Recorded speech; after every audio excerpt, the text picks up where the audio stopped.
From beyond the farthest reaches of our galaxy they come. Two brains pulsing with a strange energy. These space brains come to share their love of science fiction movies.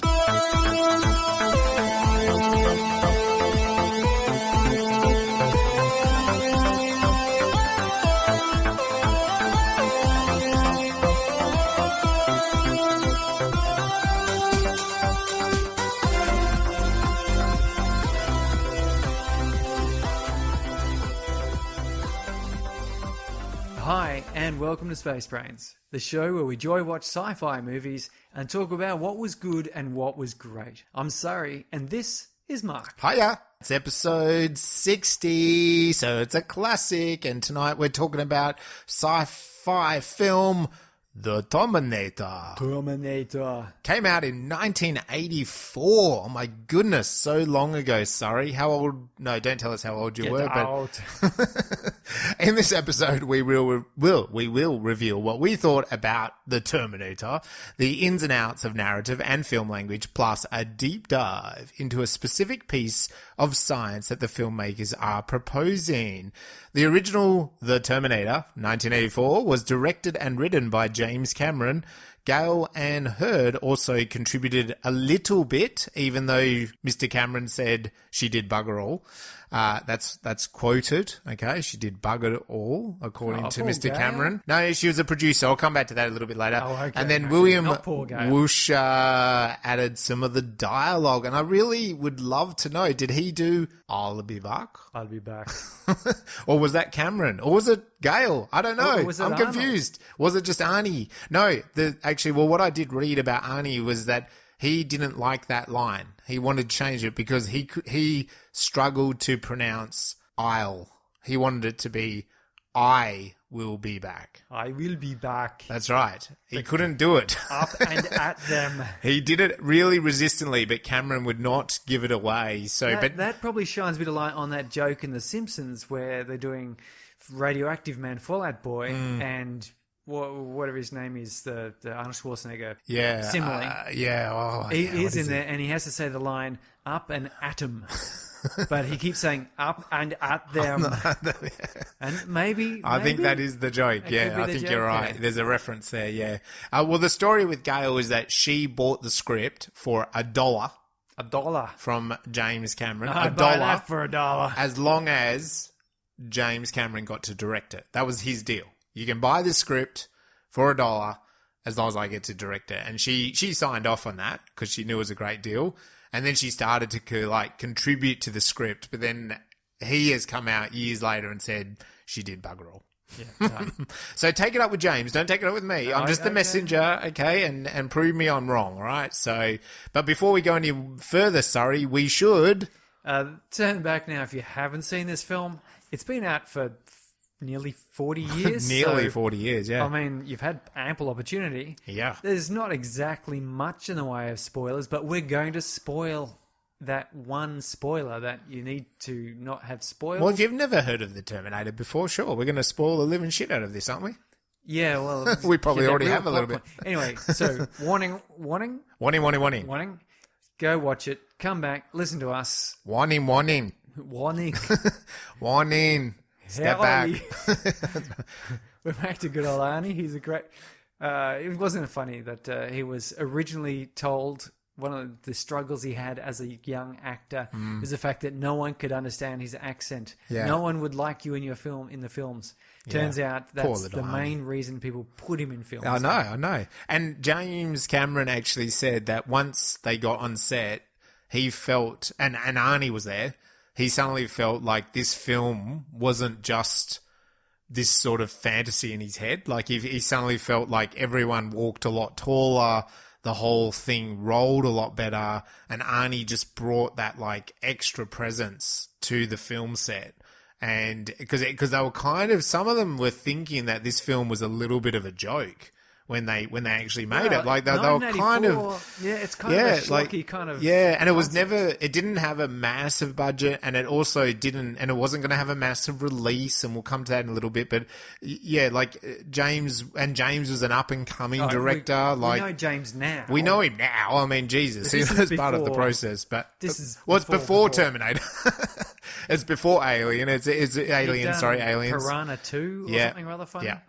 So it wasn't, having Arnie on set, he actually said, like, it added so much more clout to the whole film. They were a bit unsure about it all. So everyone that was working on this was a bit... Because he came wandering in off the cinema release success of Conan. Yep. In which he also doesn't say a lot. Yes. But if you haven't seen Conan the Barbarian, like, we're not going to talk about it on this film. No.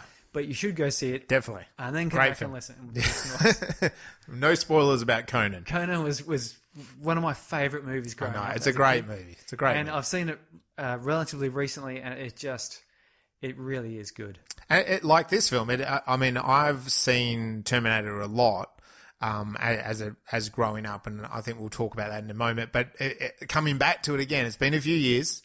It really holds itself still. I was surprised because the last time I watched it was on VHS, and the quality was not great. And I remember I was like, what did I originally see in this film? It's like it's kind of a bit ordinary, so I haven't seen it since.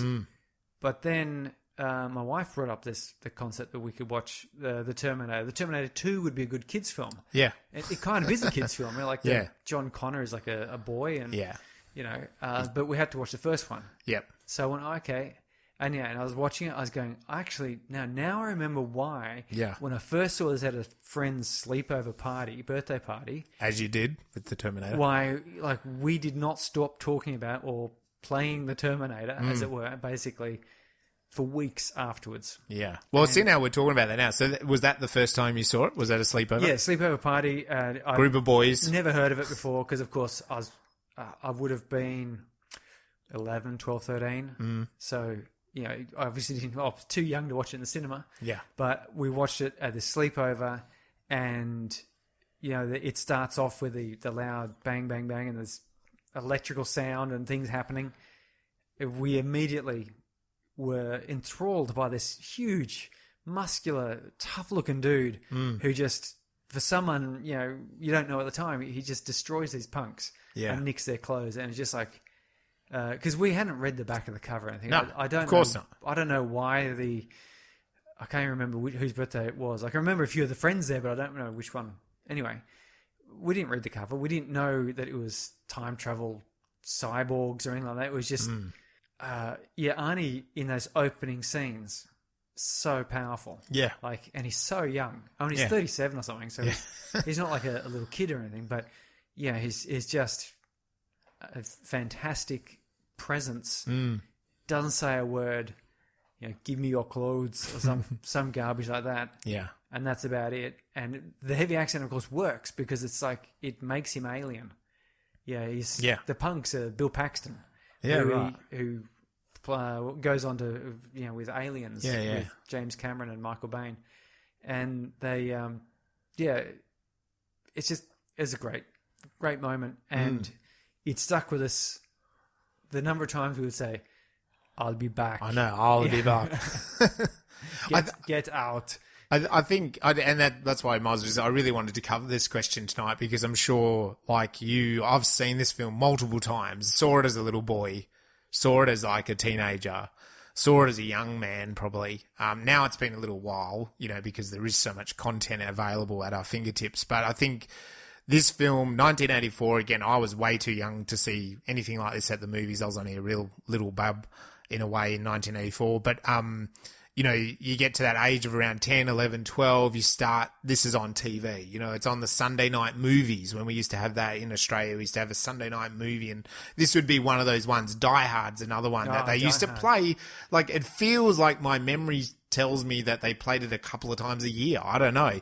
But it felt like that. Like, so you're 10, you watch it. You're 11, you watch it. You're 12, you watch it. You go to your mate's birthday sleepover for the first time ever, and you're 10, 11, and a little boy, boys get together and it's like action, Arnie, like Arnie movies, And I think Predator was probably one of all that, because I remember and we've done Predator previously. Predator's a little bit scary. This is not so much scary in that way. It's more just like high octane action, like it's that real action packed. It is a thing, scary movie concept. Like when you look at it, it's scary. It's a creeping. It's not a horror. No, it's not. It doesn't feel as horrific. It doesn't have that horror sort of creep. It's more that I mean, because we would creep each other out, but going imagine there was like this thing. It just wouldn't stop trying to kill you. Yeah, and it could kill you. Like it's not.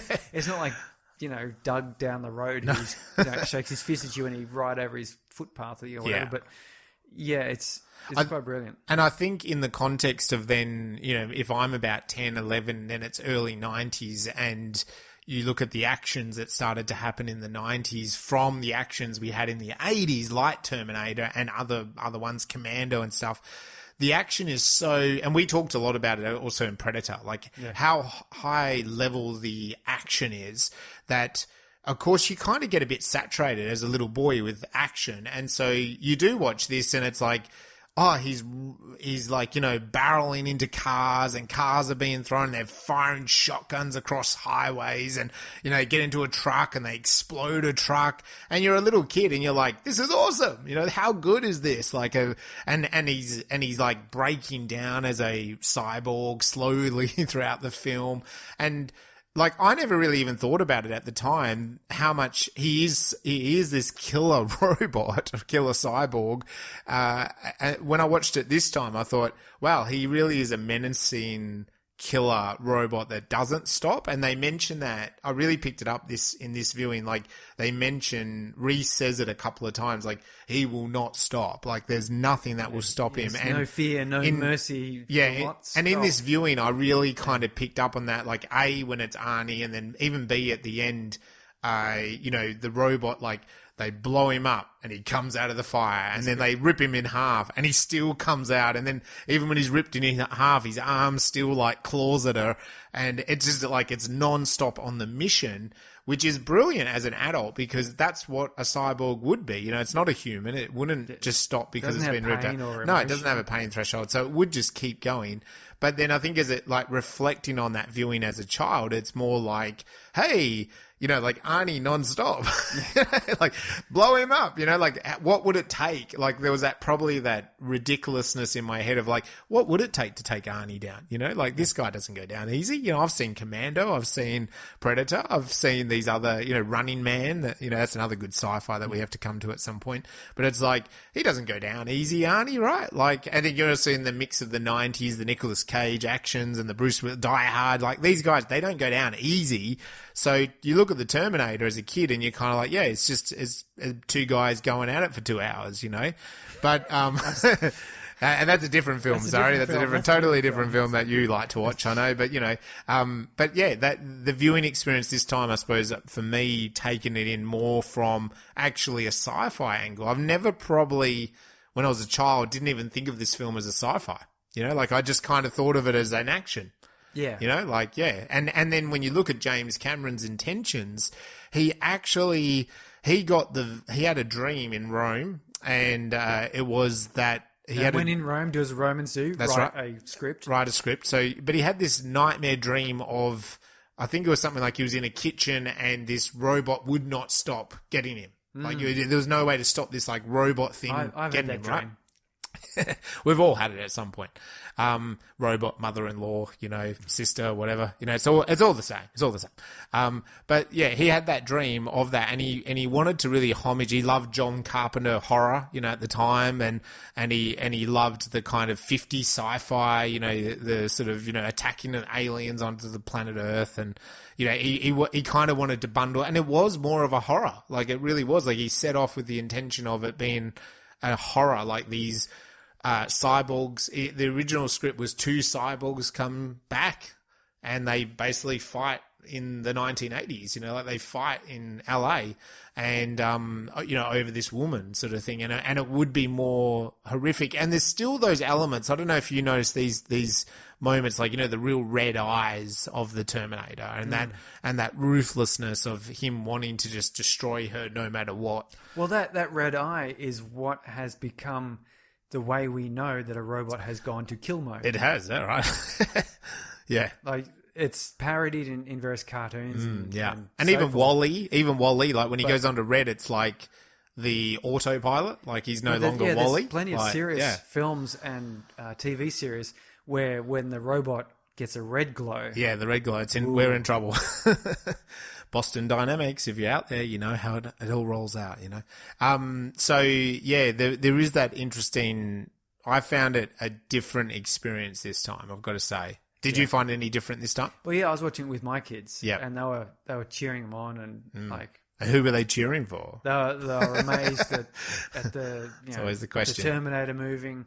And when I was watching it, likewise, I was really appreciating more the pacing and the way we got a bit of a roller coaster of the action scenes, then quieter scenes and like a bit of tension and it was very good.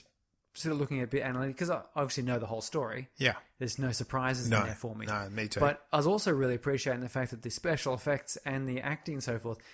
If you just if you upgraded the film quality, because it had that definite 80s color grading, which is always kind of a little bit scratchy and harsh. And I'm not sure if that's just because of the quality of the film has not survived well or was not great, but. And maybe you'd probably want to tone down it, like it was so 80s, like the hair and everything else. And I think if you did that a movie today, people would think you're taking the piss. Yes. Because they go, no, you can't. The hair is too big. But this was 1984. But they made it, so what I'm saying is if you made that film today, all exactly the same. Yeah.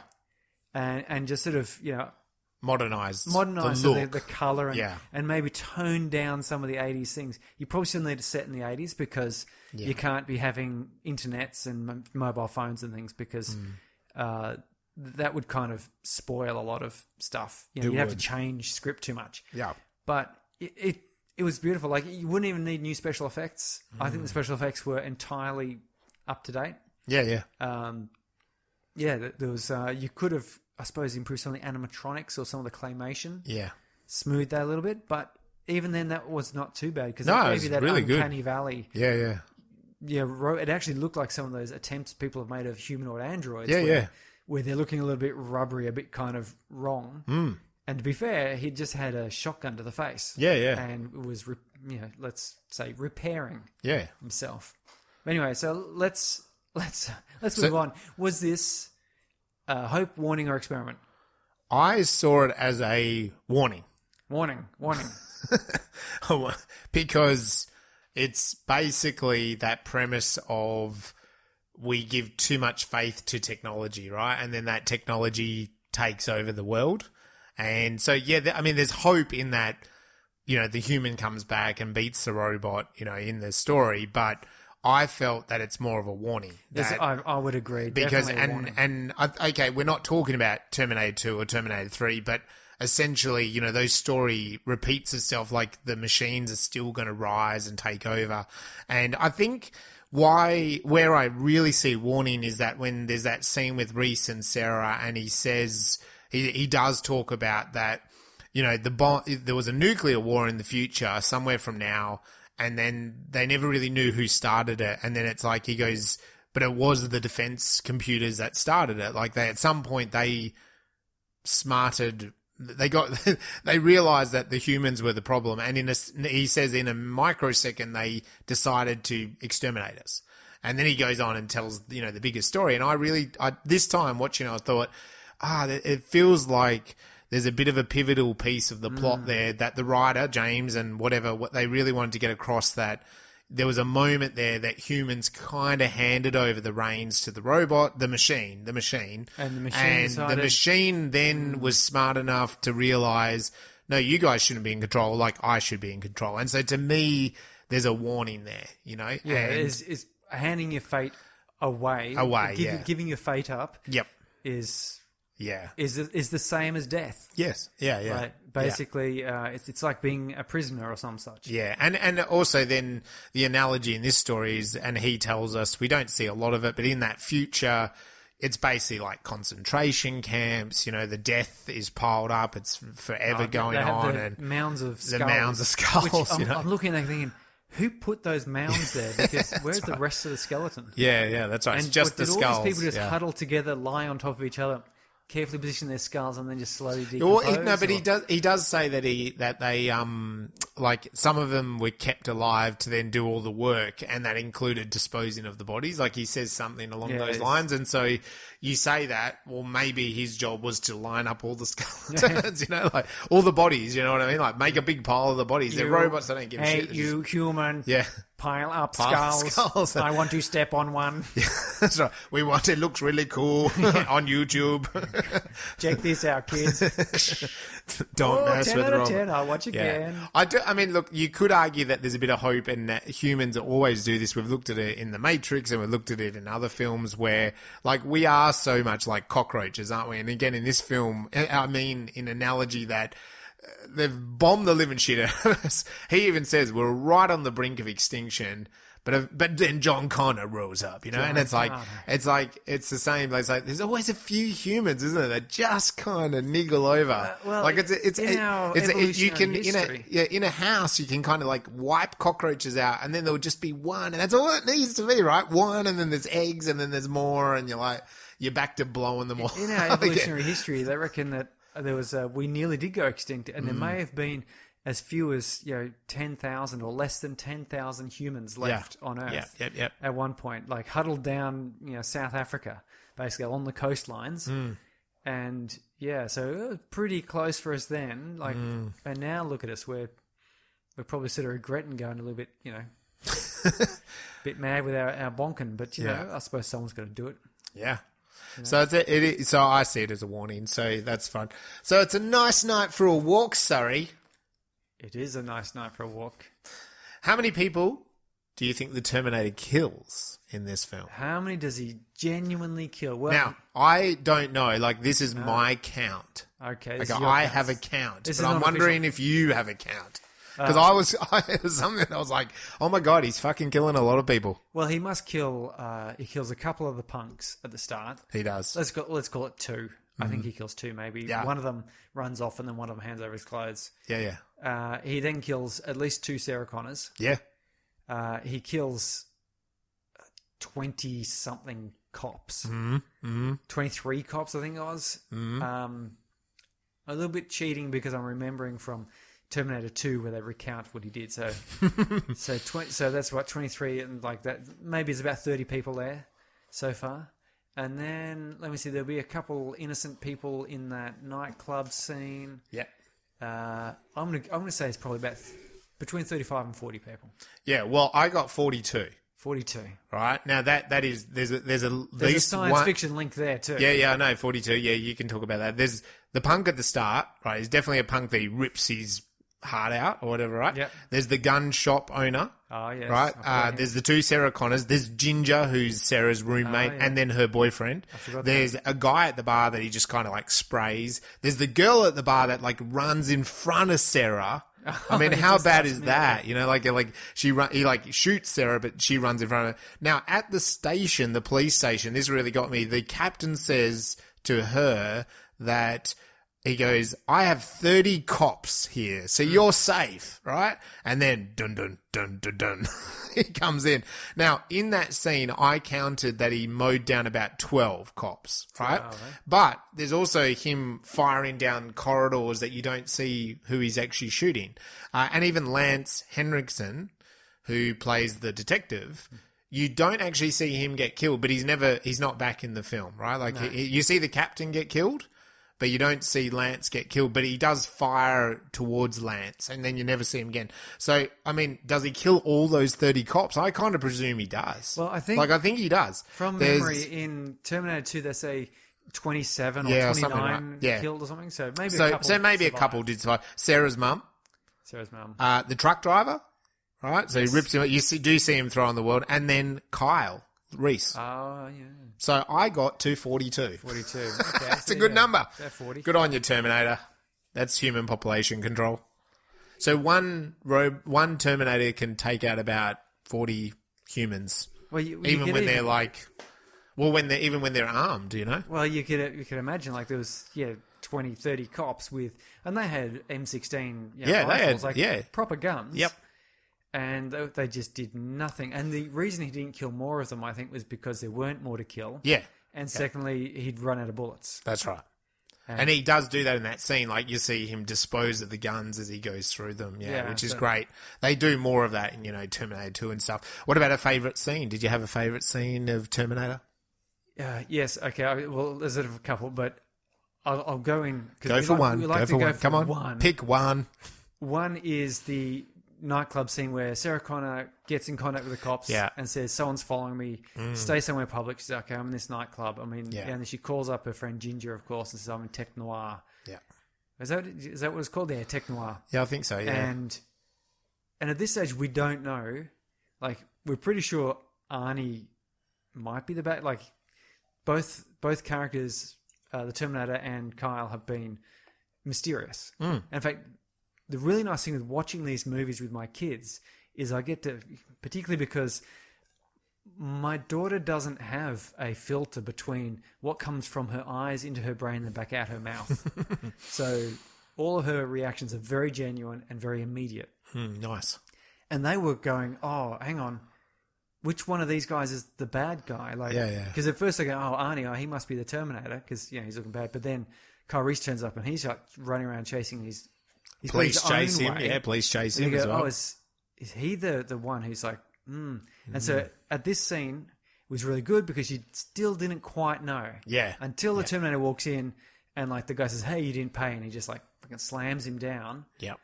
But then, Sarah looks across and sees Kyle. Yep. And the Terminator's walking across and she reaches down to pick something up off the ground, and so the Terminator misses him. It's a great sort of scene where it's going into a lot of slow motion and people are coming, and then suddenly, boom, everyone sees everyone. Yeah. And guns come out. That Uzi 9mm just starts.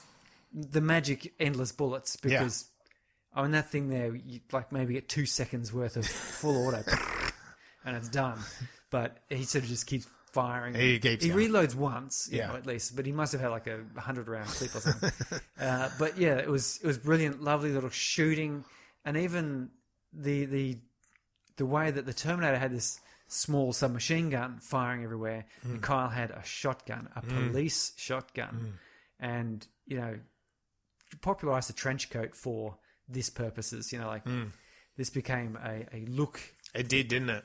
And and it's a brilliant sort of setup to get all three main characters in there, ready to go. But there's plenty of bystanders to get in the way. As you said, a woman jumps in the way and takes a bag full of bullets. Yeah, and that rescues Sarah. So it's a brilliant sort of close quarters, exciting, thrilling sort of thing. It is. And the honourable mention of scenes is where the Terminator's back in his room. And he's pulling his eyeball out and stuff. Brilliant. And the landlord comes up and knocks and says, hey, you got a dead cat in there or something? And we see inside the Terminator's view, and he says, select appropriate response. Yes, no, maybe, fuck you, asshole. He says, fuck you, asshole. What machine learning? I know. He could have just said, no. Yeah. But instead it went down, select the most appropriate one. And that was quite a gross scene, but then this funny, selection he had to make.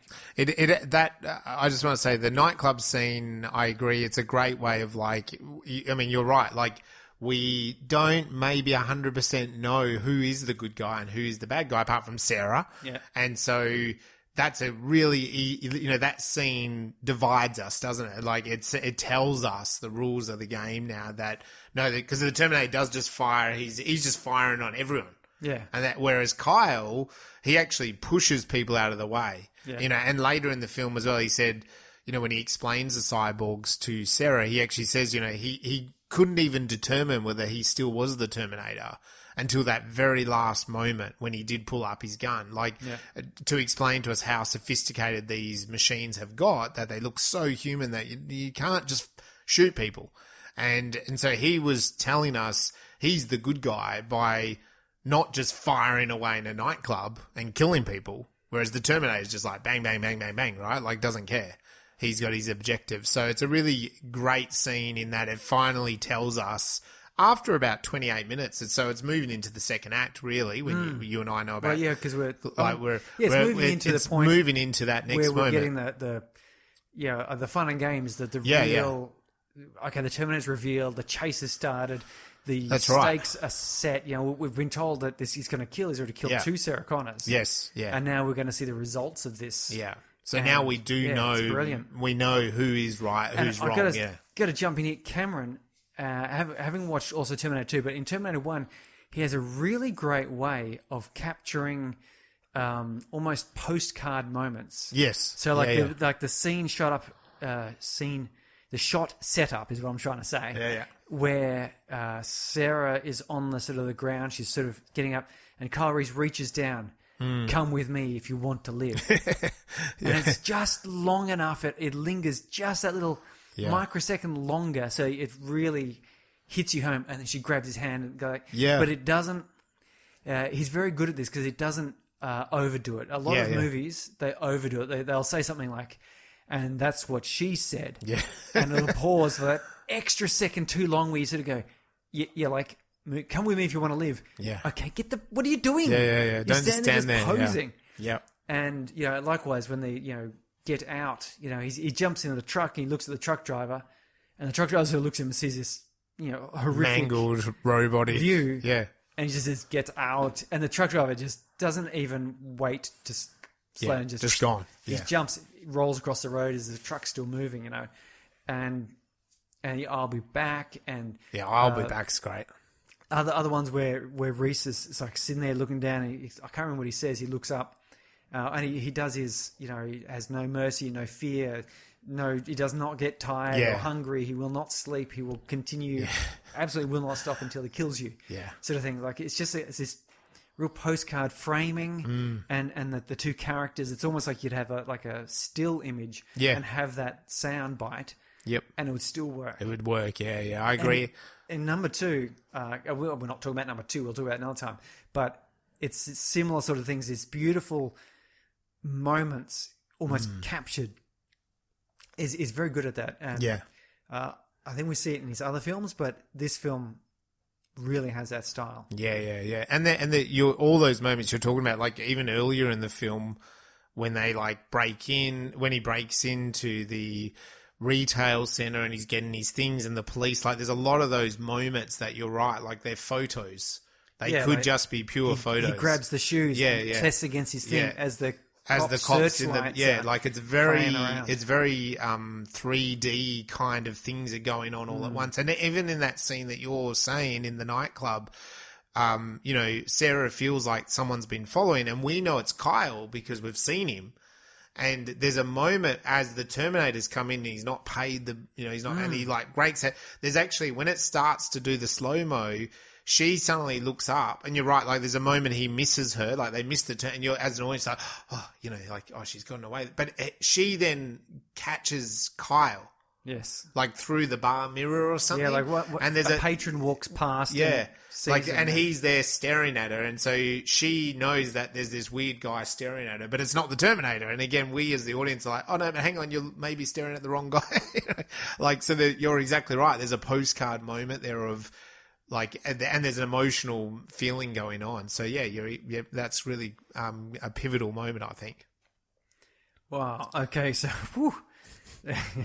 we just move on from that now. Yes, we are. Okay, so let's talk about your favourite sci-fi. What did you get out of this as a sci-fi element? Well, apart from that complex idea of a cyborg, I love that Reese says they even sweat. Like they even sweat. Like he says they're a machine. Had rubber skin. Yeah, the rubber. Easy to identify. Yeah, but the way he describes it, and I don't know exactly the words, but it's like, hard metal skeleton, and then they've got flesh and blood and bones and hair, and so it's really hard to recognize them. As again, he's talking about that nightclub scene. He didn't know. He couldn't even convince himself that was the Terminator to the last moment. But he says like they even sweat, like, and you're like, far out, like that's hardcore, isn't it? Because what's the point in a robot sweating? It's just a disguise. So that's amazing on its own. But when he talks about time travel, so when he's arrested and he's Dr. Silverman, which I've got to say, watching it this time, because Dr. Silverman is so gross and sleazy in Terminator 2, right? Like, to Sarah, and we, the audience, are so on Sarah's side, I don't know if you remember. Anyway, we're not talking about Terminator 2 tonight. But I really kind of watched Dr. Silverman closely this time. But when he talks to Kyle all about, his psychosis, about this future and all that kind of stuff, and he actually says, well, you've time traveled. Why didn't you bring, like, weaponry? Why didn't you bring some sort of advanced weaponry? Why didn't the machine just set a bomb? Yeah, why didn't you do that? He, like, questions it, and he says, well, it's only organic matter can time travel. And then the questioning goes on, but I was like, wow, that's a really, like, you and I have watched a whole bunch of movies with space brains, a couple of time travel movies. Back to the Future, the car goes back. Doesn't affect Doc. The car has to be used as a frame to protect the person inside. Yeah. Whereas in this, Reese is saying it's only organic matter that can actually travel back. Yet the Terminator can travel. But then he's coated in organic matter.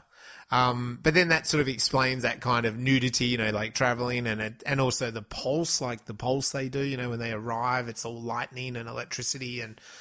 Yeah, but I found that a really remarkable idea, that it was the organic matter can time travel. Well, as a psychiatrist says, because it's a very neat delusion because it's all wrapped up that you can't prove anything. No, you can't prove anything. So it's a robot's come back, but it's a robot that looks exactly like a human, indistinguishable from a human. So we'd have to cut it open to realise it's not. Yeah. And you can't have any future space guns because.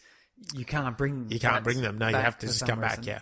And then also you've destroyed, further to that, you've destroyed the machine in the future, so nothing else is going to come from the future. Yes. Because that's what, Kyle says, John blew up the machine after he left. There's not going to be other visitors around. Yeah, and I can't go back to the future. It's a one-way trip. Yeah. It's all very convenient. But that wasn't the science bit. The science bit to me was... organic matter can only time travel. Yeah, it's interesting that because you've got to have your little rules around some of this science because it's kind of you can pick holes in this forever. But the fact that they do have a way of wrapping it together is why a Terminator coming back. Yeah, because if you didn't need something that looked like a human, like you could just send a bomb, a tank back going. But I suppose that would. Draw a lot of attention. Yeah. But you certainly Arnie's a bit of a... You could just send a small machine. You could, yeah. Which is like a little flying drone sort of thing. Yeah. And it would just appear and then buzz around and search until it found and you would never know it was coming. Yeah, that's right. But or maybe the Skynet needs to create like hummingbird Terminators with little hummingbird endoskeletons. Well, I saw, military talking about those autonomous drones, and the UN is sort of talking about them being banned in warfare and stuff because they can just like send, they're already being able to do it. The technology's there, like 12 drones in a row. They can all drop little bombs, and they're only just little machines, aren't they? Drones, and so you could and they can fly autonomously together, so they can be programmed to go on a mission and respond if one doesn't work. They become a bit like landmines. Yeah. Because if you lose control of them. That's right. Because this is the problem with landmines. Yeah. Is, you plant them all about the place, and they've said, you can do that, but you can only do it as a defensive tactic in your own territory, and you've got to have a map, and they've got to have a timed detonation, and you've got to have all of these safety nets around it. Whereas, because previously, like the Vietnam War, for example, there's a tendency of just chucking them out, like dropping them from airplanes and stuff. And they just sink into rice paddies and God knows where else, and no one knows where they are. They're still finding them today. Autonomous drones, that's cool. You send this swarm off, you lose internet connection, Wi-Fi goes down, and It's they go flying on around their somewhere. orders and drop bombs on the wrong people. Yeah, that's right. Who knows what happens to them, or... Ugh. So what's one science fiction thing or creativity thing that you're up to at the moment? Creatively wise, well, I'm trying to come up with a short video version of Spacebrains. Yes. So short video format, because there's a number of platforms which take various lengths. Mm-hmm. So, we've sort of talked about having just video of the podcast itself. That's probably quite a handy feature for people to have, a different way of getting it. But a separate show. So I'm looking at something like maybe we talk about short films, because then we can have a very short, to the point, Episode. 2 minute, 5-minute discussion. What? Not our 3-hour episode? This is why it's going to be scripted. So, we've got Mark, what's your answer? Here's 3 words. We've got an outline for Spacebrains, but I mean, if we're talking about 2 minutes, 3 minutes, 5 minutes of a show, yes, I'm trying to come up with a script that would fit in there, but still provide, something useful. Yeah, fair something enough. that you want to listen to. You go, oh, okay. I was thinking TV shows, episodes. Yep. But I'm now thinking actually short films, because TV series, I think we'll move to that. But short films are great because it can be one-off individual items. Yeah. And we can, pick something that showcases a particular topic or idea or good point. story or character or science, whatever. Yeah. And that way, so I'm hopefully I can get a couple of these scripts together, and then I'll even let you write some of your own lines. Oh, wow. Yeah, that'd cool. be nice. They'll all get cut. First here, I'm hearing it. Hi, I'm Mark. That's right. And that's all we have time for you. Okay, so that's what I'm looking at. Awesome. Sounds cool.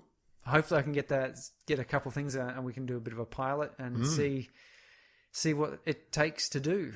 Nice. Yeah, nice. And we will get on top of doing some video recordings of Spacebrains anyway and putting them out there as well. Yes. That will be coming shortly. Yeah, there's surprisingly more logistics than you'd expect. Well, it's coming. It's just we're ticking the boxes off, because we are also planning that film festival. We've been talking about it for a few weeks now, a few episodes. It's plodding along closely. If you're listening to it now, you'd still be within the early bird deadline of submitting a feature film like Terminator, James. If you want to submit it, you could. We'll make No, an you can't actually. No, you can't. I think no, you can't. No, you can't do it, James. Sorry. I would still let him out.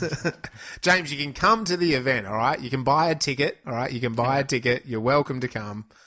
Terminator's probably going to be a little bit before the day. If we could have even a 5-minute film of James Cameron going to the bus stop, we could still advertise Spacebrains Film Festival. We could. Featuring a new unseen short film by James Cameron. Yeah. That would be fine. And then we'd show it and people would go, that's quite underwhelming.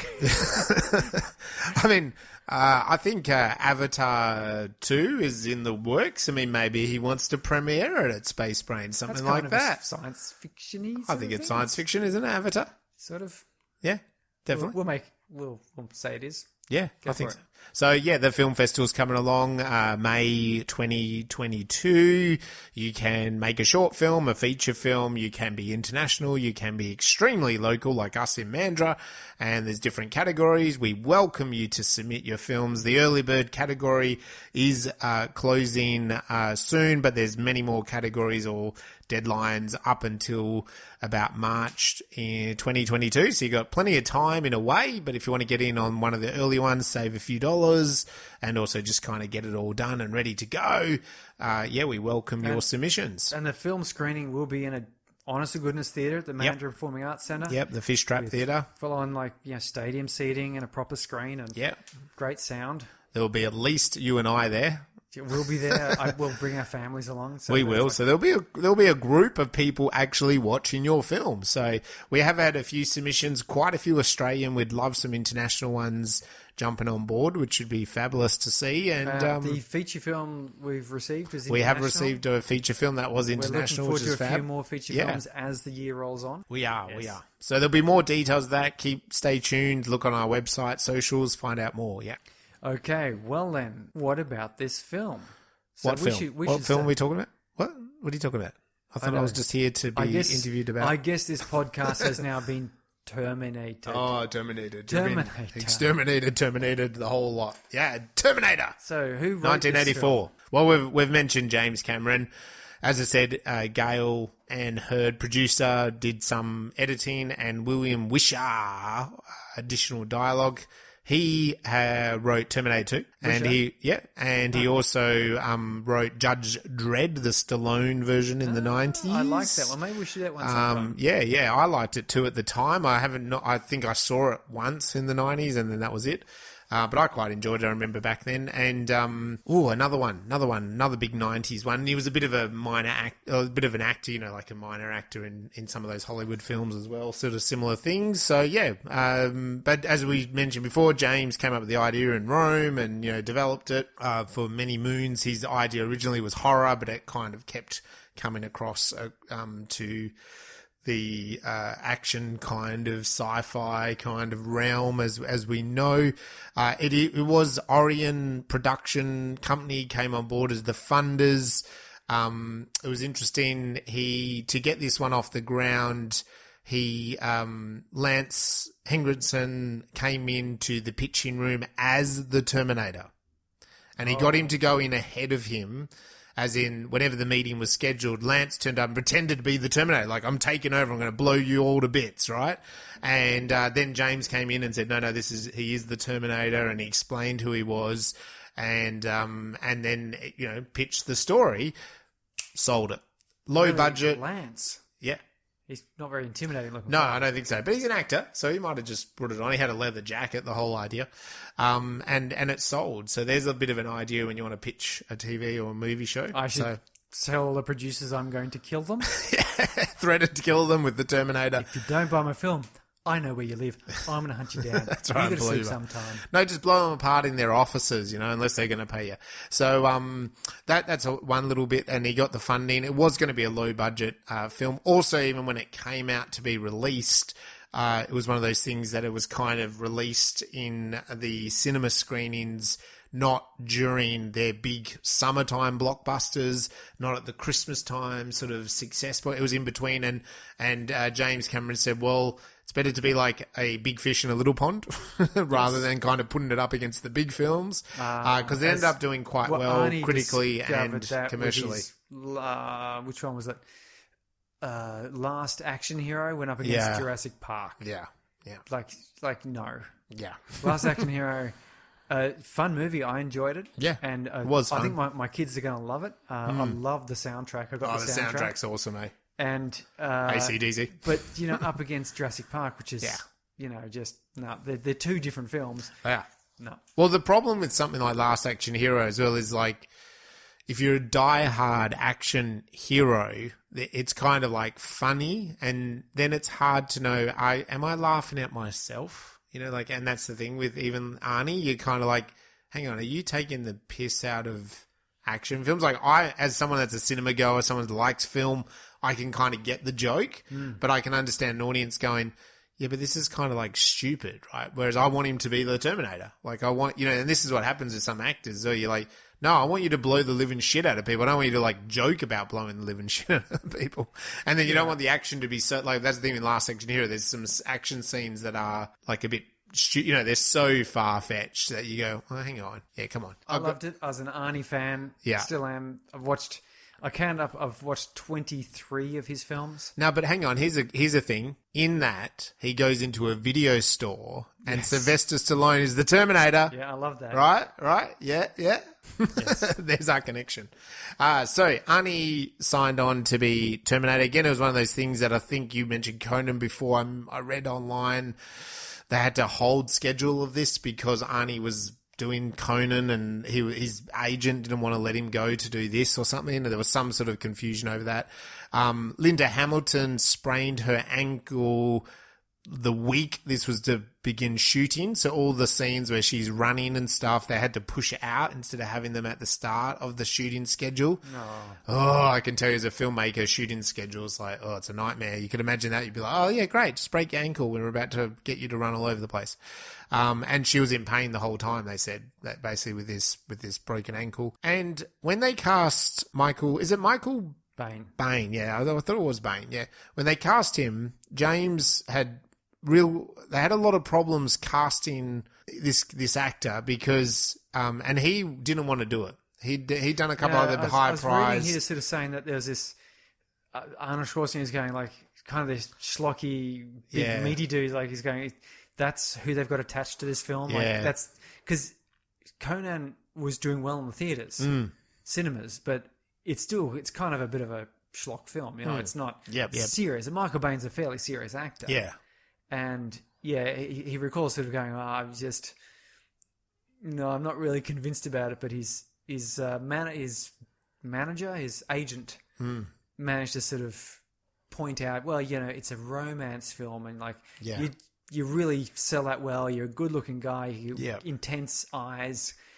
This is where you want to go, where you want to be. And let's face it, Arnie is a bodybuilder. He can't act and he can't talk. You're gonna you will be the actor, and you'll be the hero of this sort of science fiction romance movie, which is going to put you right where you want to be. Yeah. And so Michael Biehn, I think, sort of went, okay, look, I'll give it a shot. He says he was pretty happy because he got on really well with Linda Hamilton and also James Cameron. In fact, he went on to do Aliens with James Cameron afterwards. Yeah. So. Yeah, no, and I read that James is a bit the same, that they had a lot of actors, and he's got such a short time frame to basically not only convince Linda or Sarah that, you know, like this is real, and then also secondly basically fall in love with her. Yes. He's got like a few scenes to convince everyone to do that. When he says, I travelled back through time for you. Yeah, for you. And you could be like... Rather, he needs to deliver that with sincerity and authenticity, so that you don't kind of go, really? I know. I think these days women would be a bit like, I don't think so. Really? That's a lot of effort. That's a lot of effort. That's a lot of pressure you're putting on. It's a lot of pressure you put on this relationship before we've even had a date, you know, like, What if it turns out, you know, we don't like each other? Yeah. So, but she falls for it. She loves it. So, yeah, there was a lot of that going on. And also Lance, again, James had to have a role for him, and the only role he could give him was the detective role because he basically pitched the movie with him, you know. So, it was filmed in LA. The budget was pretty small. Like, you know, it was a reasonable budget, but it was pretty small, about $6.5 million, they say. And, but then it did really well, $65 million over time. US and globally. So yeah, huge success, and it spawned this franchise, TV, novels, graphic comics, T-shirts. A whole bunch of knockoff films. Yeah, and I mean, Arnie has said that line that he couldn't say, I'll be back. He didn't want to say it. He fought with Cameron about this line, and yet he said it in multiple films, probably in Last Action Hero. Yeah. But he said it multiple times. He in Last Action Hero. Right. Yeah. Yeah. Well, he didn't want to say it, and he was muffing it when they shot this, apparently. The other thing that was interesting that I just saw online was Stan Winston, great special effects artist, but reasonably well unknown, right? And they approached a different graphic artist who read this script and was like, ugh, it's terrible, which seemed to be the response. A lot of people in Hollywood read this script and they didn't like it, right? And even as I'm talking like it's got funding, it's moving, it's going to production, and he handed it over to his friend Winston, who then Winston came up with the way the sort of Terminator kind of looks, and they spent 6 months building that puppet out of metal and things that, you know, we see at the end of the film. And Cameron really cleverly, there's that scene where, you know, when he comes out of the fire and he then starts like hobbling after them, and he really wanted it, like they started shooting it with the robot, and he felt it wasn't realistic enough, so they actually got Arnie to hobble do the hobble. What would the Terminator do here if you weren't burnt? And they got Arnie to do the hobble, and then they just replicated it, and then Cameron was pretty happy with it. And I think there's a lot of value in that. You see the foot joints, don't you? Really hobbling along that floor towards Sarah, and as they break into the factory and stuff. It's like a terrifying metal skeleton. It is. It's great. So and I think, and Stan Winston's gone on. He's many, many creature effects. Google him. He's a great Hollywood special effects artist.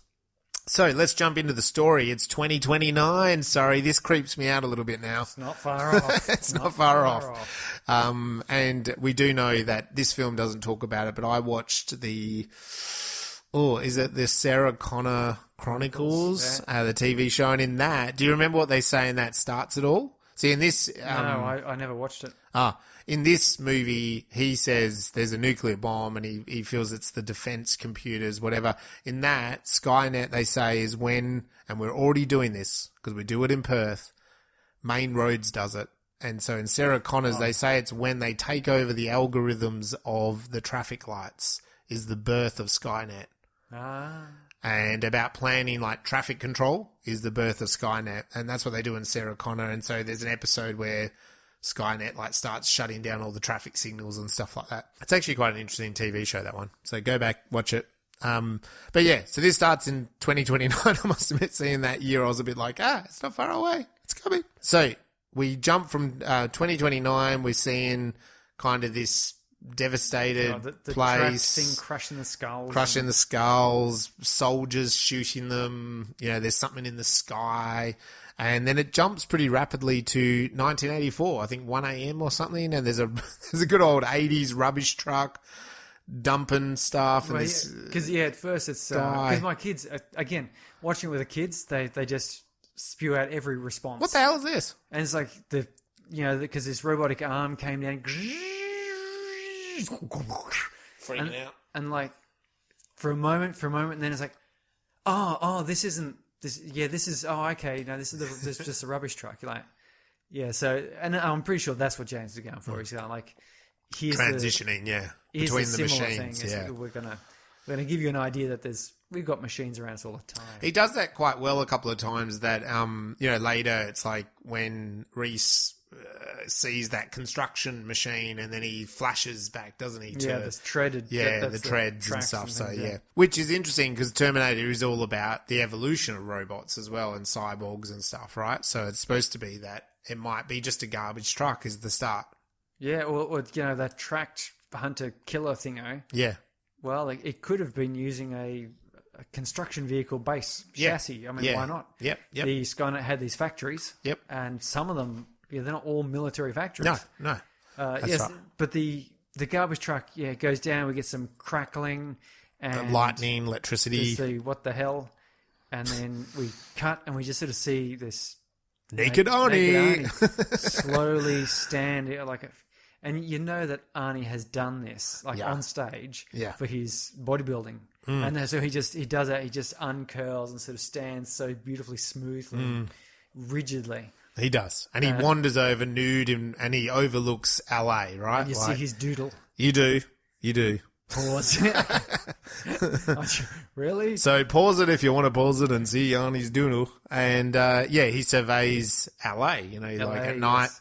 And anyway, we have these great punks joking, drinking. 80s bad guys punks. They're such bad guys, aren't they? The leather jackets, their hair's all up, they're being assholes to each other. The funny thing is, of course, I love these punks. And I know you have as well, hung out with a lot of punks and so forth. Yeah, me too. They're actually really very nice. They are. These ones are never nice in the 80s. No, in the 80s, they're always the bad guys. Always the bad guy. And I do want to say here that even with the rubbish truck and where these guys are doing LA, and we see it sort of in this opening first 10, 20 minutes, it's really dirty. It's full of rubbish. People are not nice. Even the police are kind of shitty to each other. Everything seems a bit shitty. Did you get that feeling? Like everything's like dirty and grimy and there's a lot of rubbish. I didn't pay particular attention because 80s, particularly 80s films portrayed things like that. I mean, they did. Predator 2 portrays the 90s LA as being much like 1991.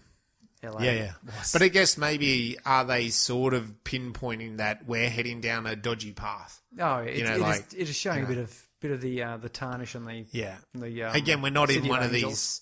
We're not in one of these like futuristic Apple assholes where everything's white and glowy, and Steve Jobs and is everywhere. You know what I mean? It's kind of like the opposite. It's we're not heading in the right way as a society, I think. No. Yeah. We get Bill Paxton. He goes, "Yeah, nice night for a walk, eh?" In that sort of manic voice that Bill Paxton does. He does, and Arnie just repeats the line back to him. And then he rips his heart out, basically. The guy stabs him with it. They all pull out flick knives because, that's what you just do. That's what you did in the 80s. You had flick knives. You saw some naked dude, you just try and stab him. Yep. And he does away with several of them, I suppose, and takes the clothes. He does. And then there's this other guy shows up again. He's naked, but he's scrawny. And he sort of drops on the ground. He drops on the ground. And struggles up. Yeah. Not this nice, smooth, muscular movement. No, and it's almost like he's cooked a little bit as well. Like he's just been cooking or burnt or, I don't know. But then very quickly we learn that he's quite quick and agile and kind of, street smart, I suppose. He scurries off. He does much the same thing. He gets clothes. He steals clothes from a homeless man. This time the police rock up and they bloody come in heavy on this guy, don't they? I mean, there's like 6 cop cars, I think. And some dude just stole some pants off a homeless guy. Get him! Kill him! As opposed to like, oh, okay, hey, homeless guy, here's like some pants. Some new pants, We keep spares in the truck because you never know when you come across someone who needs something. Yeah, wrap a blanket around yourself, whatever. No, we're going to take this sucker down. That's right. Yeah. So, and then the police chase this guy. He goes into a clothes store, and kind of escapes them. Gets some clothes. Gets the trench coat, shoes, the Nikes. The Nikes? Yeah, the Nikes. It distinctly shows the swoosh on there. It does. And it shows us... He does that shot a couple of times in the film. Like, he shows those shoes. So I don't know if they sponsored Terminator or not. That's a good question, James. Let us know. Hit us up. T2 was definitely Pepsi. Yeah. Like, this number of really obvious Pepsi placements. It's a bit offensive, actually, kind of how obvious they were. Yeah. Wayne's World-ish. But it's a nice shot sequence where, like we said before, he gets the kind of trench coat off the coat hanger as the police come by with torches, and he runs up the stairs, and a cop kind of shines the light up the stairs, and he's just sort of escaping them all, and he gets out the front, and he actually goes into the cop car and takes the shotgun and then just walks down the street. Yeah, that's going to be a bit naughty on the cops leaving a shotgun. I know, leaving the door unlocked to take a shotgun. How easy is it to get a shotgun? Well, it's the 80s. Yeah, that's right. Things were unlocked. And he goes to a phone booth and he looks phone booths, and they've got the white pages. Yeah. And he goes down, he rips out a page that has Sarah Connor. We see Sarah Connor's name a few times. Which then cuts to this young woman. She's on a moped, rocks up at like a restaurant, a burger place. What does she say? Look after the bike, hot buns or something like that, to the statue. Oh, yes. Holding the 2 buns. Yes. So, yeah, anyway. And she's trying to keep up. It's really busy. And then this like typical 80s kid puts ice cream in her pocket. Oh, yes. As the tip. She's having a really bad day. She's having a shit day, It's a little bit over the top at how shit it is. Yeah. We then cut to Kyle. He's sawing off the end of the shotgun, of it. Yeah. And then that way he can have it in the trench coat and you can't really sort of notice it. And he heads down the street. We then cut to Terminator, walks into a gun shop, and he's just listing off gun after gun after gun. How much more sophisticated is the Terminator? He goes to a gun shop, like the tactical 9mm laser sight. Yeah. There's a Uzi 9mm, the Beretta auto shotgun. Phased plasma rifle in the 40-watt range. Only what you see, sir. Only what you see. And he's like handling them all really, he knows what he's doing. And then the guy's like, oh, well, you have to wait 15 days for the handguns or something like that, but you can take the rifles. And with that, he's just loading up a shotgun. He's like, oh no, you actually can't. Boom. Yeah. Just blows him away. Why would you have these shells? Just there on the... Because surely Terminator is not the first one to think of doing this. Yeah, can I have a look at that shotgun, please? Yeah, that's nice. Now give me the rest. Yes. But anyway. I think then at the restaurant, no, sorry, that's not right. The Terminator then goes up to the phone booth himself. There's a big burly guy on the phone to his mum or something, and he just like pulls him out and throws him across the room or whatever. And hey man, I know. Hey asshole. He doesn't do much about it. No, why would you? No, I don't think you do much. And he looks up Sarah Connor and takes in those details. And he goes, you see him he goes to this house, and this poor woman opens the door, and he just kind of blows her away. Is it Sarah Connor? Yes. Who are you? And he just pushes the door and smashes the latch off, and then unloads a pistol at point blank range. Yeah, and then shoots a few more times when she's on the ground. That's right. Make sure she's dead. Yes, and this is where then back at the restaurant, the other waitresses are kind of saying to Sarah, "Oh, you're dead. You're dead. You're being murdered." Bit of foreshadowing. Yeah, that's not nice. No, it's not nice at all. But they take her out and show her the news, where the name is revealed that this dead woman is Sarah Connor. Sarah Connor. And Sarah Connor she doesn't look terribly concerned, but she's like, oh, that is kind of creepy. Yeah. Because let's face it, you're bound to share a name with someone. You are. I don't share a name with anyone who's died. I barely share a name with anyone who's lived. Famously like this, died from a Terminator. Executed. Yes, that is true. The Terminator's name was Surrey as well, oddly enough. It's a weird coincidence. It's the only 3 Surreys in the world. One of them a Terminator, one a victim, and me. I think the way they report this is very 80s American styled news. I can't exactly put my finger on what they would have done here in Perth, but recently I watched that doco about the LA Strangler or whatever, and they had a lot of that, and that was all during the late 70s, 80s in LA, and it was that same sort of news coverage, the way they did it in this. And because they showed a lot of that real news coverage in that doco, Kyle's still in a car, and he's at a construction site. Yeah. And he's, he starts it, he kind of gets it going, and he then starts looking at the machines at the construction site, the treads, and he, I suppose, has a bit of a blank out, flash forward moment. It's a great way of introducing some science fiction future fighting. Yeah. Which is great because there's this, and they really made their budget go a long way with this, I think. I think so. As I said, it still stacks up. Like, admittedly, the weird treaded thing with like guns on it that was flying about the place, maybe a little bit wobbly, but not much. But it was, as I said, if you still showed that today, you'd be convinced. Yeah. And there's a lovely little car chasing where it's with like little doo-doo guns, which I'm still not convinced why we would replace perfectly good, projectile weapons with pew-pew sort of weapons, but anyway. It's just to make him look futuristic, isn't it? Like probably, lasers. Probably saves on weapons training, and if you don't have any real ammunition, you just have to have something that looks like a gun. Yeah. And then you just paint the little zaps in afterwards. Zaps in, yeah. Much easier. And so it's a whole crash, isn't it, where he sort of just survives, and he's burnt. Yeah, he's burnt in a car crash. Yeah. Yeah, and his partner's dead. But they did take down a robot as well, didn't they? They took down a machine. Yeah, so they had a bit of success. Yeah, and then we kind of cut to this police station where this is where Lance comes in, and he's a detective. And the detectives don't seem to give a shit. They're all smoking. The captain doesn't seem to give a shit either. And he says, there's these 2 murder homicides. One is another county. And he's like, why should I care about this? And he's like, well, look at the names. I thought that would be pretty obvious, wouldn't it? Like, if you hand in someone 2 files, like right at the top, it would say Sarah Connor. Well, mind you, during the 70s and 80s, there were a lot of serial killers. Yeah, about that's right. right. There was a lot. So you got all the normal murders and death and gun and gang violence and so forth. On top of that, you also had these serial killers. Yes, you did. I've been listening to a couple other podcasts about these serial killers. Yeah.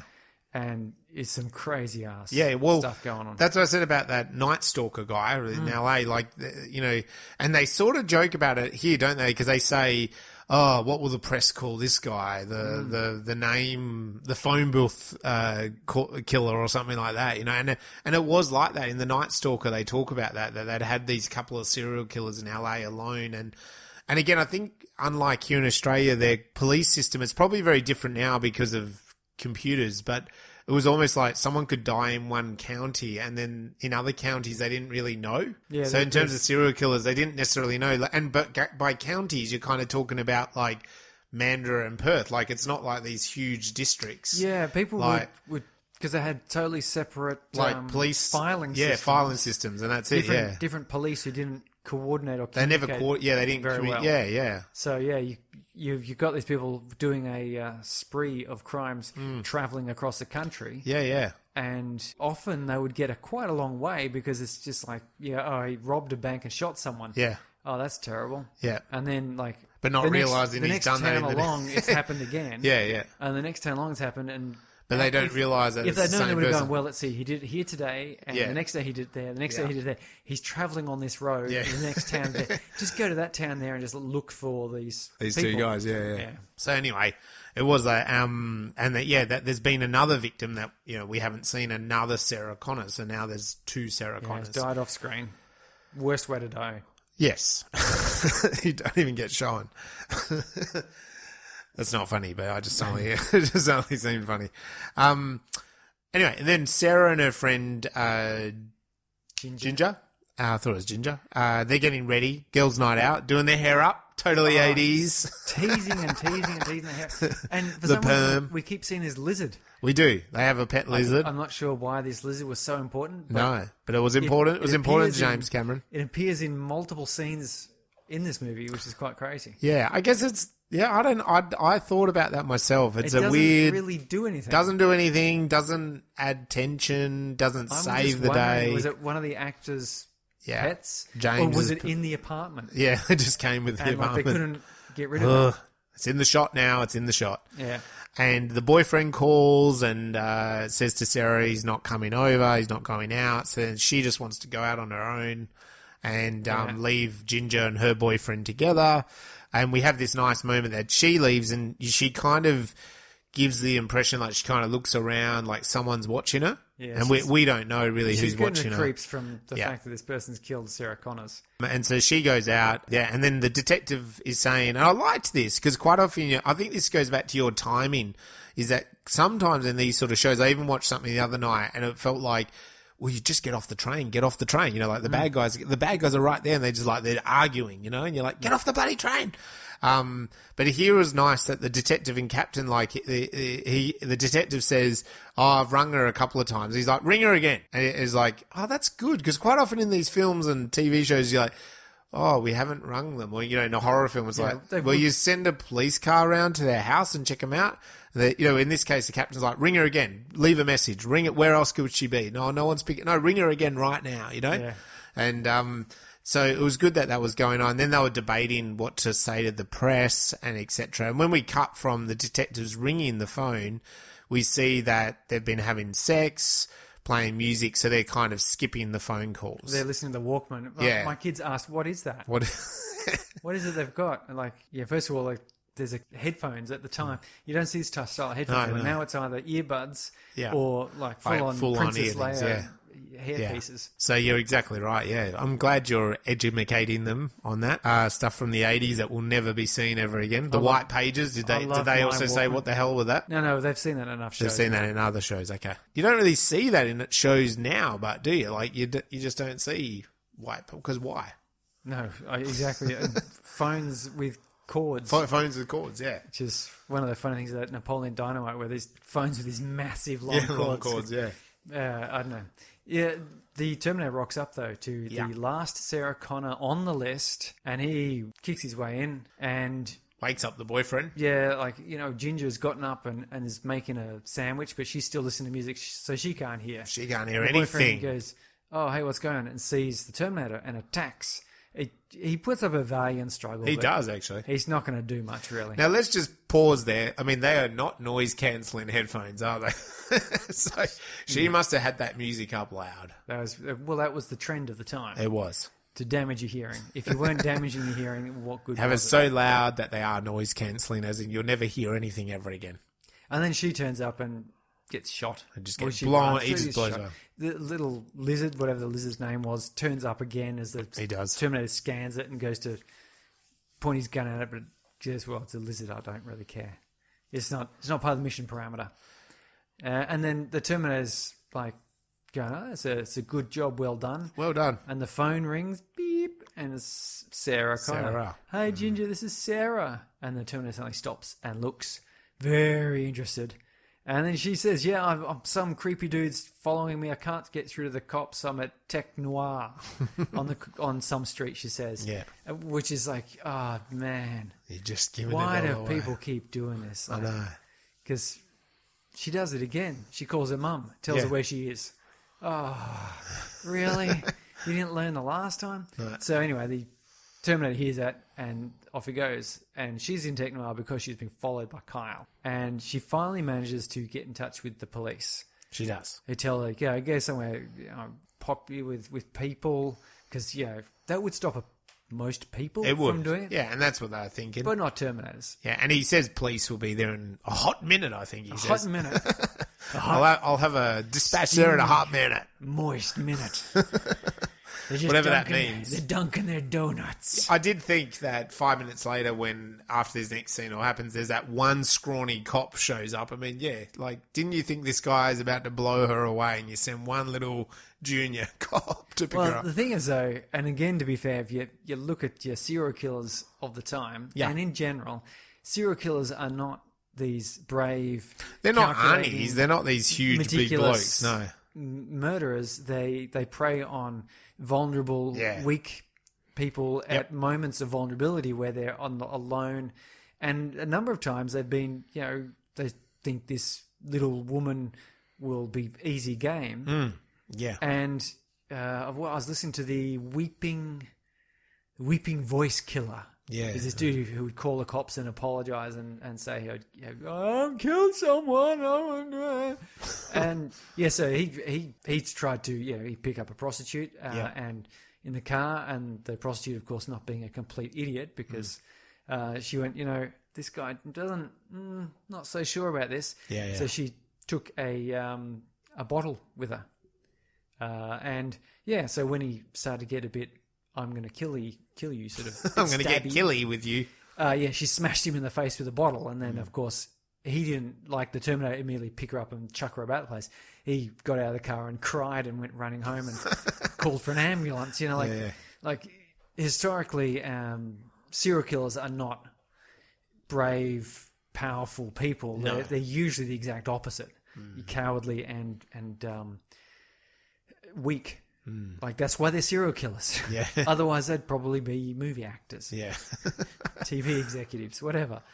But as a result, one cop comes to turn up. But Arnie, of course, just opens up his machine gun. And there's a blows the nightclub to parts. And, of course, the 80s beginning the fashion of the shotgun being this incredibly powerful cannon, which would knock people aside. The Mythbusters, of course, have demonstrated this, and logic would tell you that if it can knock a person over, equal and opposite reactions, the shotgun would knock you over when you try to shoot it. Yeah. But anyway, that aside, we love the shotguns in the 80s because they'd blow people through glass windows. And luckily, because the Terminator got knocked over from this and would kind of get a little bit stunned. He did. He sort of sits on the ground, assessing. It knocked him for 6, just enough time for Sarah and, to go because she wanted to live.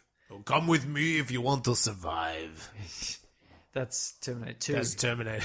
In Terminator 2, Arnie says that one. Arnie says it, but in this one, Kyle says, come with me if you want to survive. Quickly. And they piss off. They do, but also what's great there is we mentioned earlier that it's a pivotal scene in kind of, now that Kyle's on her side succinctly. He's the good guy. Yeah. Arnie's the bad guy.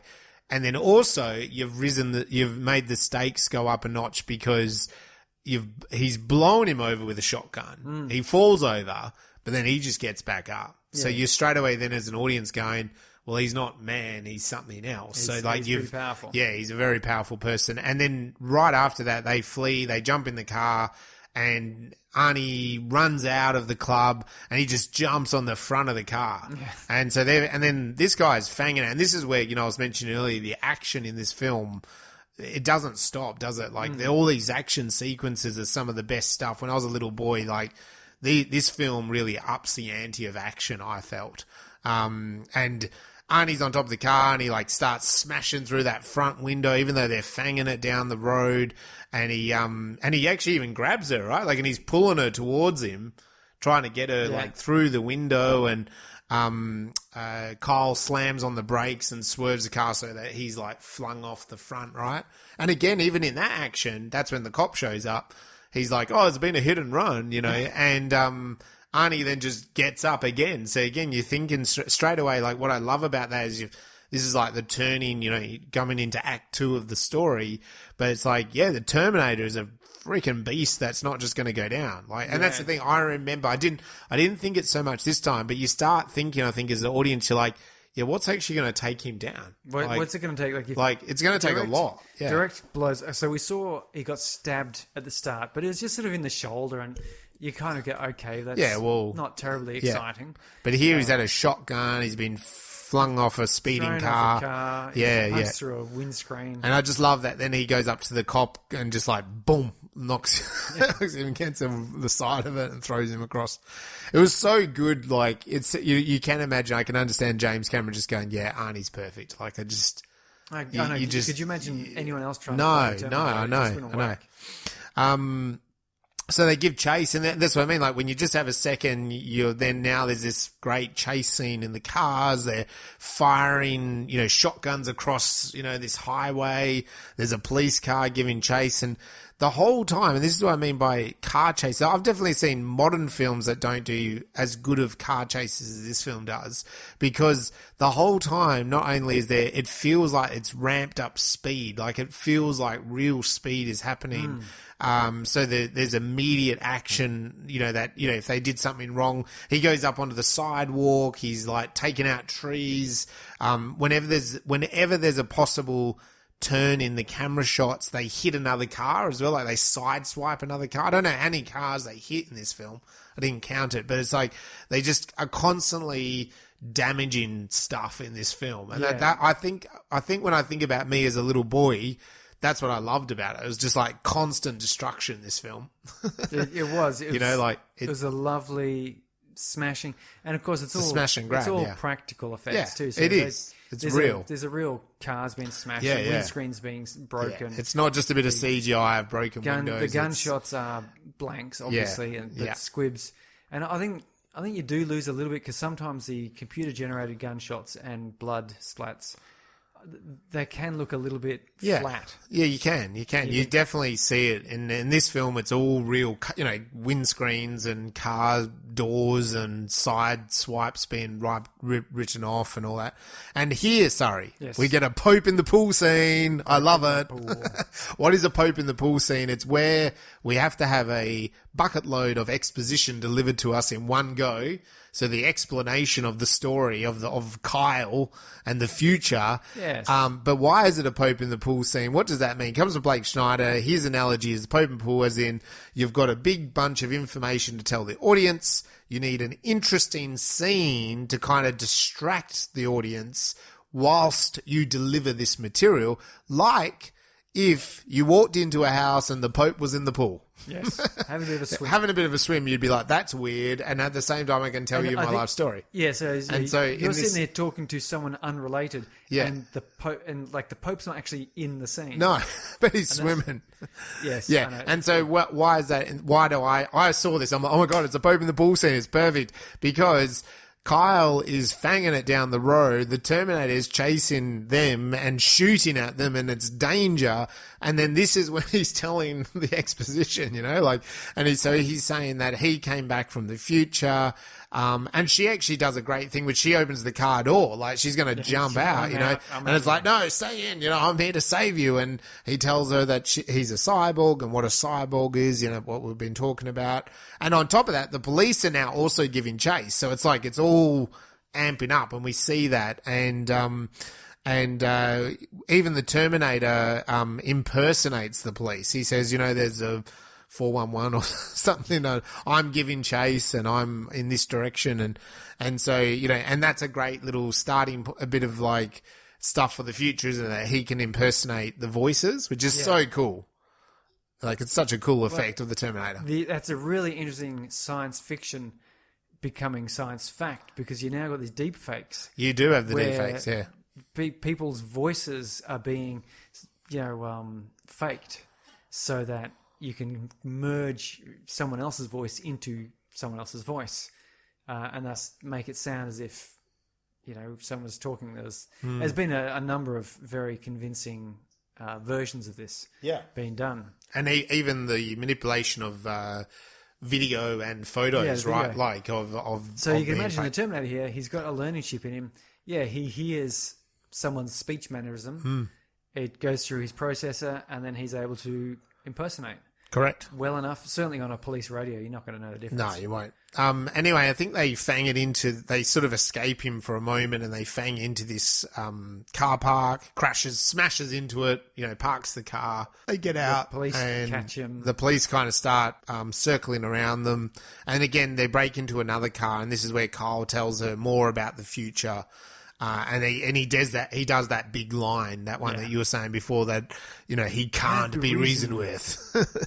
It will not stop until you're dead. It's like a toddler. Yeah, it's and you really, the way he does that, it's good. And she bites him. Yes. And he doesn't react to it, but he says, I feel pain. I'm a human, but he's not a human. He will not feel pain. No. So don't bite me again. It's a funny thing, isn't it? She bites him. She's all bloodied up and but it's cool. Police spot their car and they surround the car park. The Terminator hears that, so he's kind of like honed in. And then Kyle again, this is all Pope in the pool stuff. Kyle's, because there's danger everywhere. There was all these cops. Again, it's a bit like the opening scene with Kyle when they're in the retail shop. Yeah. They're all sort of like torches and police cars. There's nowhere for them to go. And this is where he says about the nuclear war and the defense system. The idea was to keep us safe. But then, in a microsecond, it decided to exterminate the humans. And he's like, everything here is gone. It's all gone. And he grew up in that wasteland and it was all kind of, nothing was going to eventuate until this man showed up called John Connor. Your unborn son. Thank God we've been saved by a white man once more. That's right. What would we ever do? And he taught us to fight, and she's a bit like, well, I don't know how to fight. You can see that's her face. It's a great cut there because when he delivers that line, like, it's John Connor, your unborn son, the Terminator is then there and attacks them. So it's like, Pope in the pool, that's just enough information, and now it's time for action. And they sort of do another chase, and there's more firing I've got to say, bullets. Jump in. You're saying that there now, and I realise that as a kid and watching my kids watch this movie, it really was enough information, because you think about it, and really you learned all about the future war and Skynet and everything from literally Kyle just telling us that. There was no visuals of no it. there wasn't any we visuals. saw those little flashbacks he had there so you can appreciate. But really all the real information was just Kyle saying, hey, and Skynet then launched a nuclear attack and that destroyed everyone, and then we've been fighting the machines, and then John Connor saves us, and you're John Connor's mum. And there's like, I never once thought that was the source of the entire lore of this whole franchise. Was this it's little, trick, isn't it? Little speech, because it's a tense moment as they're creeping around the place and they find a car that is unlocked. Down and then, as I said, as soon as you hear the punchline, you're because that really is the punchline of the whole show. The whole movie is, okay, that's cool, bro. You've got this nuclear war in the start and the rest of it. Why should we care now? Why do we care? And it says, bang, your unborn son. Which raises the question of, well, who's going to be the father? Because, there's no father about the place. No. And, Terminator in there, straight in, and you forget about the fact that you just had someone lecturing you about the future. Well, because there's now another car chase, another big firing. And they didn't do a, text, black background, white text going, in the year 2029, Skynet has done this, and then this is like, you don't need to tell us that in text. No voiceover. It's all done. And the trick there is that he has delivered that moment in that intense scene. They're being hunted by the police and the Terminator. That's the trick, right? So Blake Schneider's so true. There's no time for her to go, well, that doesn't sound very reasonable. No, it's like, we're off again. Let's talk about this a bit. It's like, well, no, because... oh my God, it must be believable because it's so hardcore. They cut off before she really gets to react. That's the trick, right? So it's a good little note for any writers out there. That's a good little scene to figure out if you have to deliver, you take this premise, we're coming from the future, Terminators, we're trying to delete the past to affect the future, and there's all sorts of like technical questions about, no, wait a second, I need to ask the Terminator some questions. And it's like, you don't have time, he's going to blow your fucking head off, so let's just go, as opposed to that number one, what, you've got to come see this. Why, what is it? There's no time to explain. Yeah. Just follow me. And you go, I'm not going anywhere until you explain it to me. And they lead you off and you get there and you go, oh, it's an alien spaceship. Why didn't you just... That would literally have taken less time than the time it took me to follow here. Yeah. But this one here, no such thing. And I do like as well, he says, I noticed this time watching, he also says a couple of things like, I don't know who did it. I actually don't know who did that. And then he even says with the time thing, he goes, I'm from a future, but I'm not a science guy. Yeah, I don't know that. I can't, he's basically saying, I can't explain that rule, right? Yeah. Because it'd be easy to go, that doesn't make any sense, but if you've come from the future, how are we, you're affecting the future now anyway, but he's like, I don't know about that, but I just know that I have to be here to save you, so it's a primal goal, right? It's not bogged down in the details. Anyway, so we have a big scene, and in that scene, they're chasing each other, and they end up, sort of, crashing with the Terminator, and the Terminator just smashes into a brick wall head on again. Yes. You see him hit the wall. You see a dummy or something, right? Hit a brick wall, smashes through the front of the car kind of thing. And then police descend on them, so there's no way out. And he wants to go out with his shotgun, and she says, no, they'll kill you, And when they look at the car, he's not there. The Terminator's gone, And so again, he's walked away from a head-on crash, right? This is where the captain introduces Dr. Silverman, slimy criminal psychologist. And the question here is Reese crazy? Is Kyle crazy? I mean, he is, but he is. Not because what he's saying is wrong. No. It's probably because of the incredible trauma he suffered growing up as a child in a war zone and so forth. But that's, Yeah. And so while the police and that are going to interrogate Reese, we have this, again, this is kind of clever script writing, because we kind of have that plot points going on, and then now we get into the Terminator and the machine, a bit more about the machine of the Terminator. His home life. He's checked into this shitty motel, as a Terminator would, I suppose. I don't know. And the first scene there is he's got the bloodied eyeball and he's got this damaged wrist, and so he puts his wrist down, he gets a scalpel out and he cuts open his wrist, and you can see all these wires. Yeah, this is the first time we can get full confirmation. Oh, yes. Oh, yeah, there's a robot in there. He's definitely a cyborg. Now, I only saw this recently. I don't know if you see it. You can go online. There's a masterclass tutorial with James Cameron. Not tutorial, trailer. His masterclass. And he actually says, in Terminator, I really wanted to see the wires, the things of his fingers. And so we figured out, we could just have a puppeteer underneath the table going like that. And that's just a little snippet from the masterclass. So I just thought it was funny. I saw that a couple of weeks ago, and then now we've watched Terminator. And that's basically what's going on. His wrist is there and you can see it. It's great. It's beautiful, isn't it? It's bloodied and it's skin on the outside, but on the inside it's silver smooth. Chrome. It doesn't look like it's been human made. It's too perfect. Yeah. And he doesn't react to, pain-wise. No, he's just repairing a machine. A machine repairing a machine. We have this great, segue where Kyle and the psych is questioning him, and he says those things we talked a bit about earlier, that the Terminator went through the time machine, and then he was the last one, and then John Connor would blow up the time travel, and he's like, well, how are you going to get back? And he's like, no, there's no going back. I'm stuck here now. It's a do or die mission, isn't it? So again, it's raising the stakes because he can't go back to his and there's home. no cavalry coming. There's no one else is coming to save the day. And I think also, but I found it means that if he succeeds and he destroys the Terminator, then Sarah Connor's okay. No one else is coming to kill Sarah. That's also what I saw from that. So it made it a very clean understanding of the good guy versus the bad guy. If we do destroy the bad guy, we're okay. The mission is accomplished. Yeah, because when you set up a critter as powerful as the Terminator, you need to have an off switch. Yeah. In all of these movies, you've got to have some sort of a clever way of making sure that this overwhelmingly powerful villain isn't infinite. Because if you go, well, there's another Terminator and another Terminator, although we've got sequel movies where indeed there are additional Terminators. But the point being is that in this movie where we're watching it, this reality, it is the case that, this Terminator's really powerful and there's probably thousands, millions of them in the future. Why wouldn't they just send 5? But they're not here. Like they got the chance to get one through, and the humans managed to get one through. Yep. And that was that. And that's the deal. That's the story. Yeah. And this is where I've got to put a special note to this, because I think for any writer, and I've heard a couple other people talk about this in terms of writing, we come back to the Terminator. And this is something that is really special, and I loved watching it again this time, is basically, although he doesn't feel pain, we do get an emotion here, Surrey, from the Terminator, which is like vanity. And so he's done the wrist thing. Yes. And then in this bit, it's his eyeball, okay?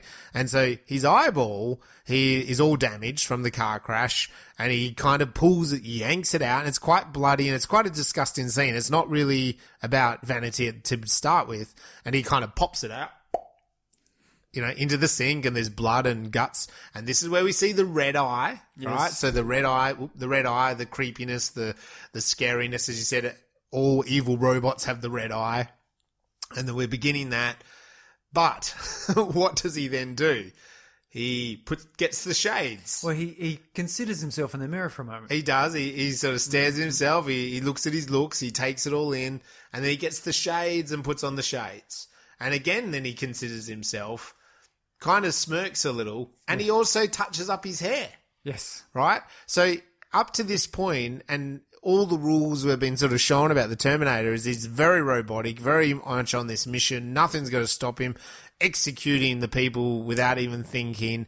And here we have a moment of vanity, and it's a beautiful moment. And I think when you think about, as a writer, the bad guy or the bad creature, to have a moment like this is a really special moment, because it just adds so much depth to our bad guy, to our villain in the story. It suddenly goes, oh shit, he's a little bit more deeper than what we expected.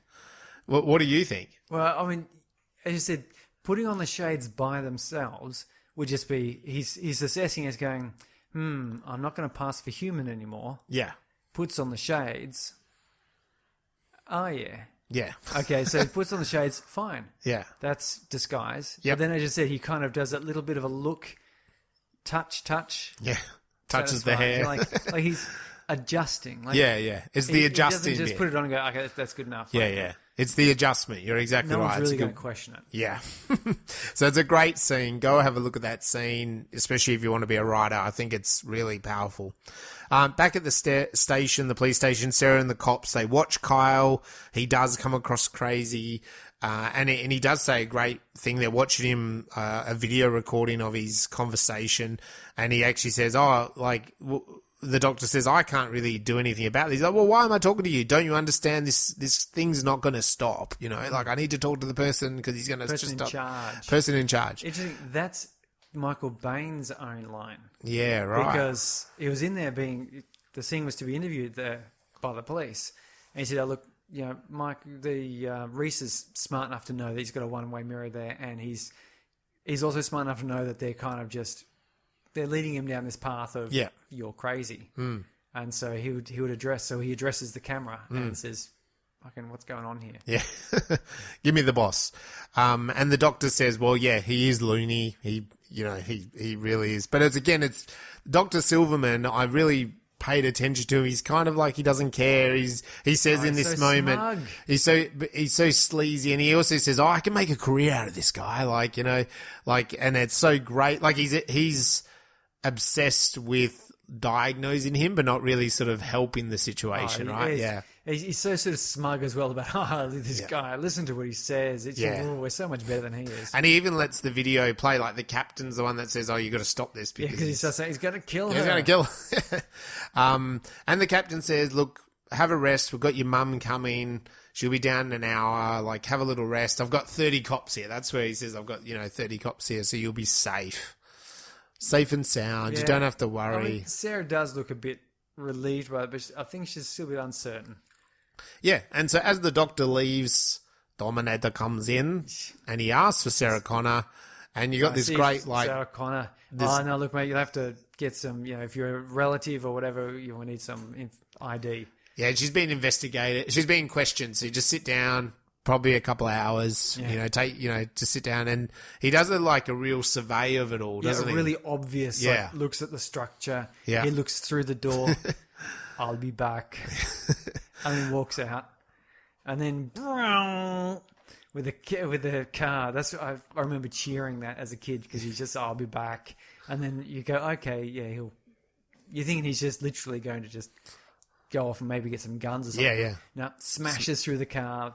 Bashes through the cop station. Yep. And it's why so many... it's all on then. Police stations and federal buildings, because guys have done this and then they put those concrete pillars in, right? Like, but they didn't used to have them in front of important buildings. It wasn't until Terminator came out. No, Terminator. Yeah, and this is where the big gunfight at the OK Corral starts. Yep. The Sarah Connor is just sort of being reassured everything's okay. Then there's like crash, bang, brr, brr, that's me doing gunfire, not farting. And suddenly she goes, I'm not. And Lance, I think Henriksen's detective, says, stay in here, you'll be all right, and close the door. And she hides under the desk. And then we just get this great scene of the Terminator just marching resolutely through the police station, down the corridor, just one gun in each hand. He just guns everyone down. Shooting. Yeah, it's just chaos. I don't know how many times the cops think that you got to shoot him. Like, do they think he's got hit points, and after you shoot him 50 times, and he starts flashing red and green? And they up the ante by getting bigger and bigger guns. Yes. But they don't. The guns still don't stop him. And he also rips the power off the wall and kind of jolts it. And he shoots through the wall like the cop runs from a doorway across and it's just plasterboard. Yeah. And so he just sort of tracks and then shoots through the wall and which is kills cool, the cop, which is a very sort of machine thing. He's gone, okay, just predict his trajectory and blow him away. Yeah. And as I said, we see him, I believe, kill about 12. So correct me if I'm wrong, but we see him kill about 12, but there's some killed off screen. He, turns off the power, sort of smashes the power. That starts a fire. And as the fire begins, this is where Kyle is going to be moved by a detective or something, and that he attacks the detective and gets the keys and kind of breaks free. Terminator's annihilating a few other people, and Kyle kind of finds Sarah. Well, there's a nice tense scene where you Sarah's don't know. hiding and there's a shadow there, and you're door not sure opens. who's going to actually Sarah. be. Sarah. Oh, it's you. It's you, yeah. And she's quite happy to see him, which is kind of a nice beat in the story.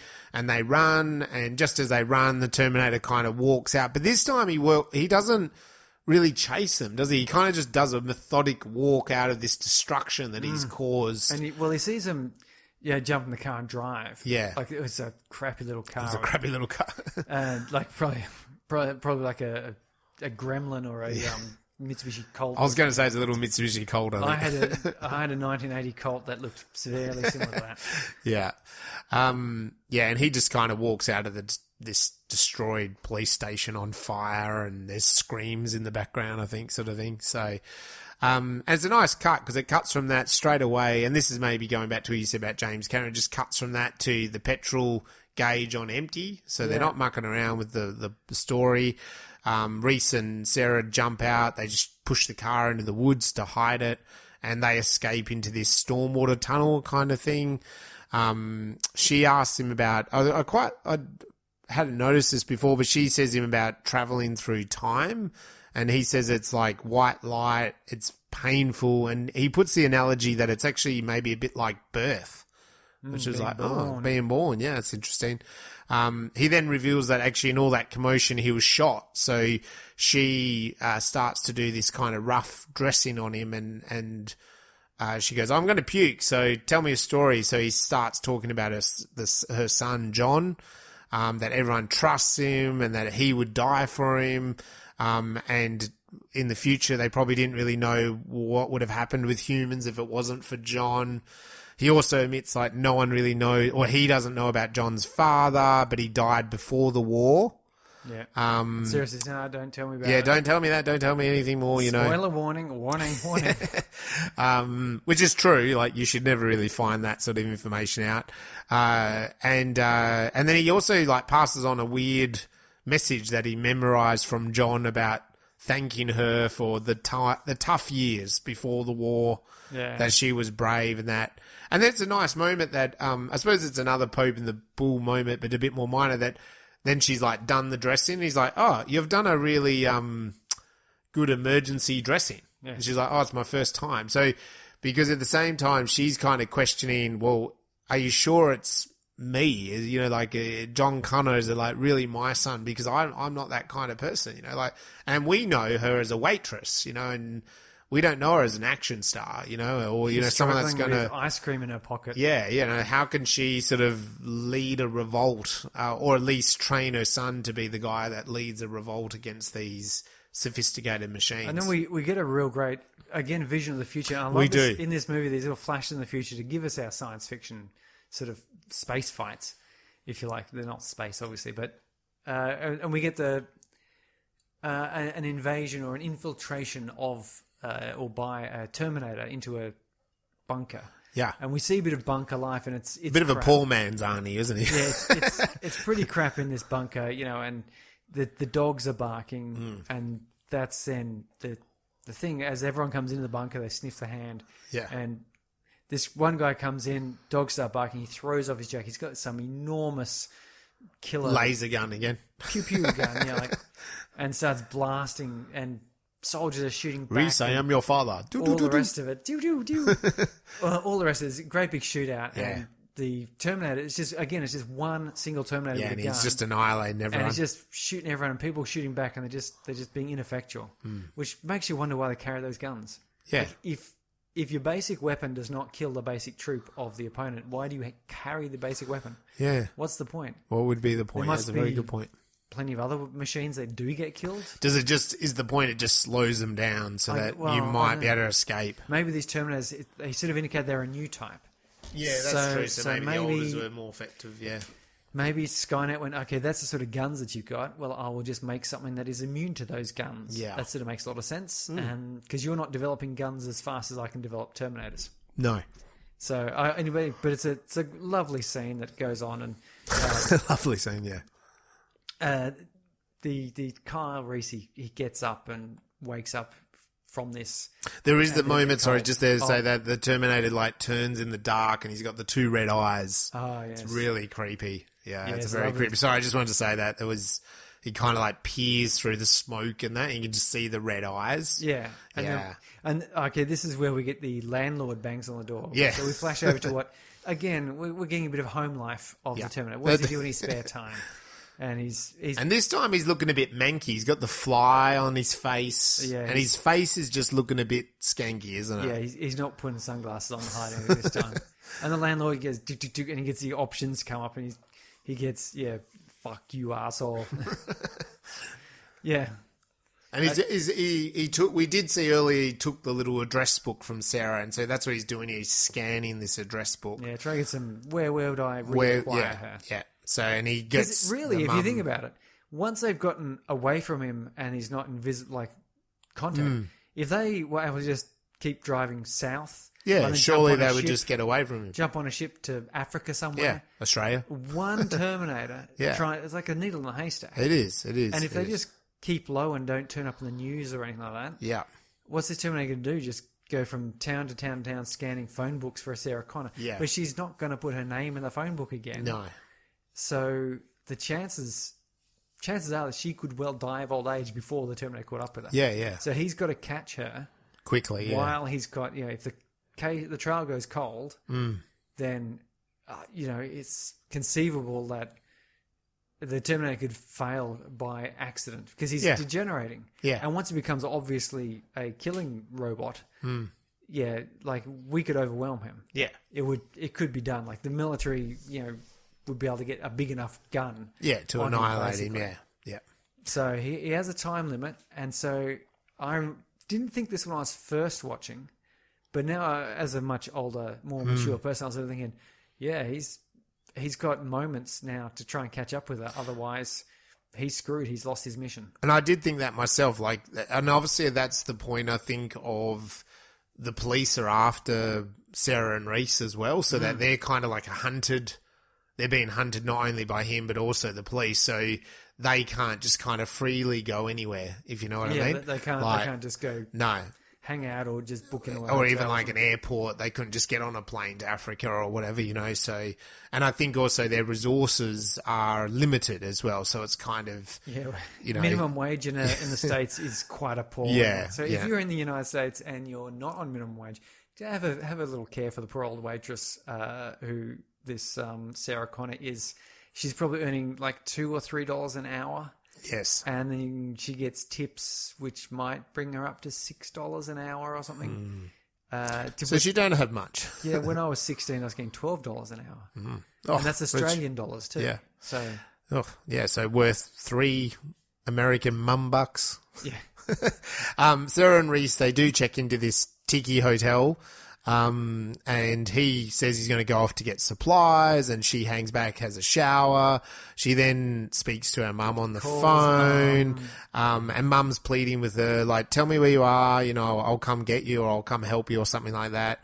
And she says, no, I don't want okay, I'll tell her. And I loved this when I was a kid. Yeah. Like, I even remembered watching this again now that it was like, he's like, because they cut from, it's all Sarah talking to her mum, and then it cuts to the cabin being you can see the doors being ripped off, and so as an audience you're like, no, don't tell her. But I remember also going, well, hang on, how is this? Because she's talking to her mum. I can hear the mum talk. Yeah. And there we see this weird thing of Arnie moving his mouth and mum's voice. Mum's voice, And, because we had that connection earlier when he impersonated the police. It's like, he's been the mum, and he's killed the mum, and, it's great. And, and they hang up. So he's on the way to the Tiki Hotel. So they've got a time limit. And Kyle comes back. He doesn't actually have food. He's basically got explosives. Yeah, materials to make bombs. So he starts making bombs with her. This is where they have like a moment as well, and he's telling her that she asks him actually, is there any women in the future? And he's like, no, not really. Any special girls? I mean, special girls, wink, wink. And he's like, no, there's only been you. Oh. I had this picture of you from John. Yes. And I always wondered what you were thinking at that moment in time. Yeah. and then she's like, sad. That's a bit creepy if that was a modern day on Tinder. So my son is like handing photos of me. And you're just obsessed over my photo in this creepy future. But he says he loves her, and he always has. And then he walks away and goes, no, sorry, I shouldn't have told you that. And she comes up and she's like, no, you should have told me that. And they start making out, and we have a 1980s sex scene here, and top out. We know that the boobs out. You only need to have sex once to get pregnant. You do. That's all it takes. That's all it takes. That only works if you really don't want to get pregnant. That's that's what the movies tell us. And so it cuts from them making love to Arnie's he's coming for him on the bike. I just love, like, he rides a bike with a shotgun, like, one-handed. Yeah. He's got the big motorbike. Wouldn't call attention anyone passing down Depends the on what state you're But in. I suppose in the US, it's different, isn't it? If you're in Texas, maybe that's just the way you drive your car and ride your bike. Anyway, we get a dog barking, and that alerts Kyle, and we have the great Terminator point of view, the red. The signalling code coming down the page. Thing moving about, highlighting items. Numbers, random numbers. There's a guy he passes, which is something they explore more in Terminator 2 with this vision, but this guy kind of like stands back from him, which makes a lot of sense. And he's heading up. But Kyle and Sarah have escaped kind of out the back door, so to speak.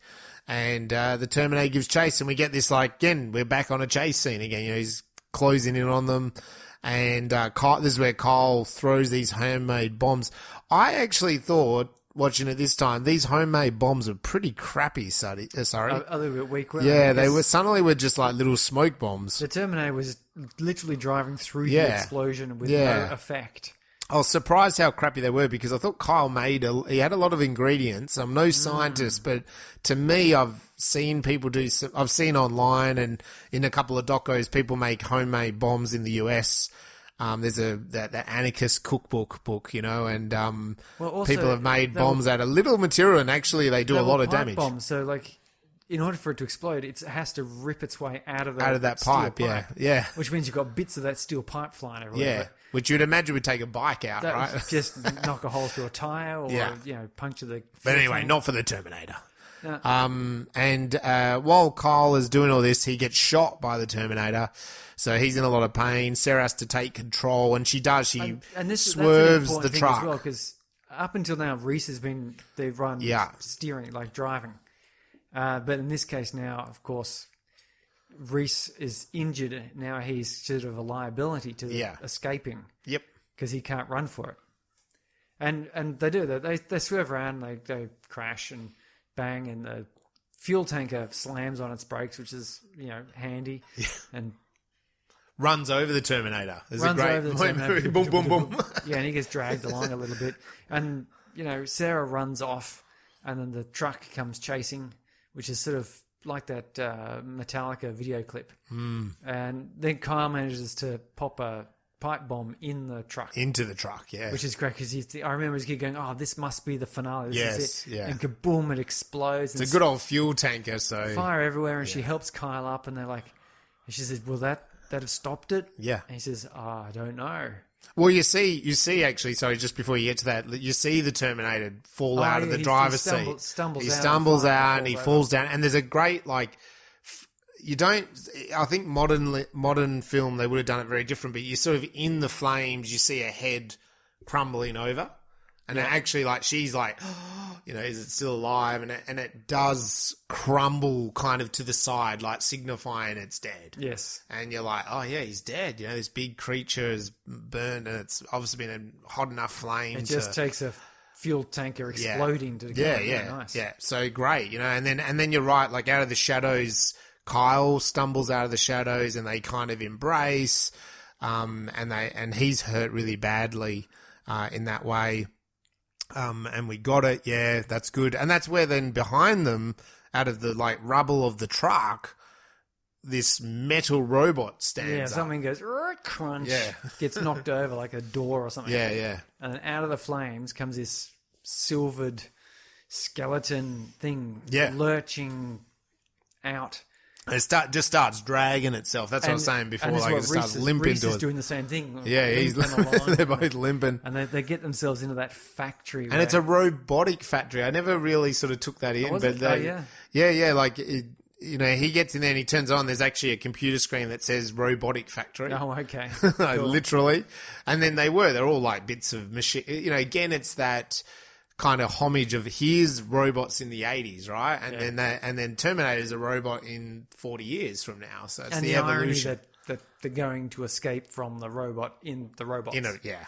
And he turns it on to confuse it, and with this lovely sort of cat and mouse bit where they run through a little bit, and they're hiding, and Sarah kind of accidentally presses this button which makes the hydraulic press stamp down. Nice bit of foreshadowing there. Yeah. And she goes, ooh, and the Terminator spots them, so he chases after them. Kyle can't run, so he grabs up a big iron bar and tells Sarah Connor to run. Mm-hmm. There's a bit of hand-to-hand, which doesn't go well for Kyle because, he tries all these blows, but he works his as hard as he can. But when he's down, he lights the pipe bomb and tells Sarah, run. And she sees the pipe bomb and goes, oh no, Kyle. Yeah. And he jams it kind of into his hip joint or something like that. Yeah. And of course, the Terminator blows up and bits of the Terminator go everywhere, which is great. Actually, I got this email in my spam folder before which says you blow your Terminator's pelvis apart with your massive pipe bomb. Oh, okay, yeah. Be careful to open that one. Yeah, I just deleted that one. And Sarah kind of comes to, and she's okay, but she's got this big piece of the Terminator in her leg, so now right? She can't run. No, now she can't. So she pulls it out, a bit of pain, throws it on the ground, drags herself over to Kyle. He's dead. He's dead. He's gone. Very dead. And she looks at the Terminator. He's not dead. Well, he looks dead.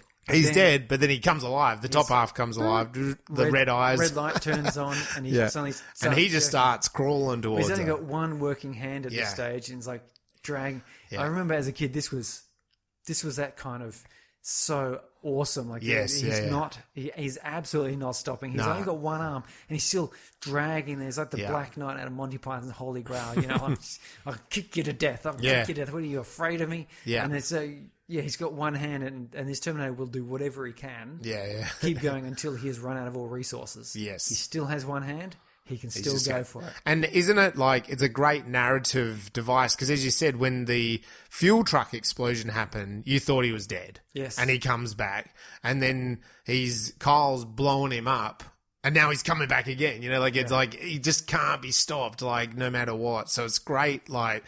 You know, like when you as an audience go, okay, that's oh no, he's back. You know, like it's great kind of thing. And I think this moment here is pretty much James Cameron's nightmare. This is the essence, is this kind of robotic thing hunting him in the kitchen. That would be a nightmare, wouldn't it? Yeah, it would be if this thing was just coming towards you. She can't escape. No. Because if she hadn't been injured in her leg, she could have just run away, and walked away. Yeah.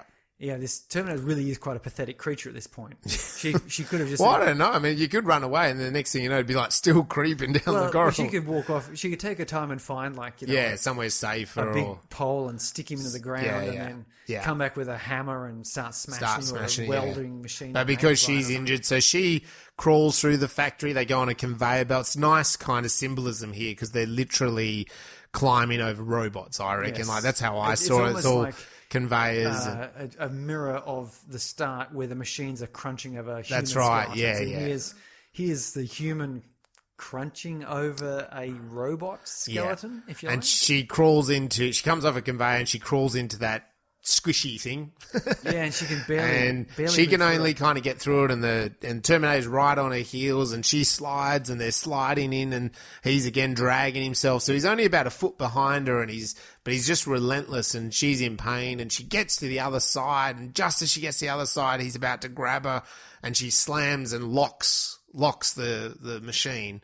And so its arm comes through and starts to kind of choke her a little bit, I think, grabbing her, he's grabbing her, but she's like locked him in, and she says the great line, "You're terminated, fucker," and presses the conveyor machine. And then this is what's great about it, is that the machine comes down, starts squishing him, but it struggles a bit. And I really liked that. I couldn't quite remember that, but it keeps squishing him, but it takes a fair bit of pressure. So kind of showed you that the metal and the way he's been constructed is super strong. Have you watched any of those YouTube clips of the crazy crushing machine?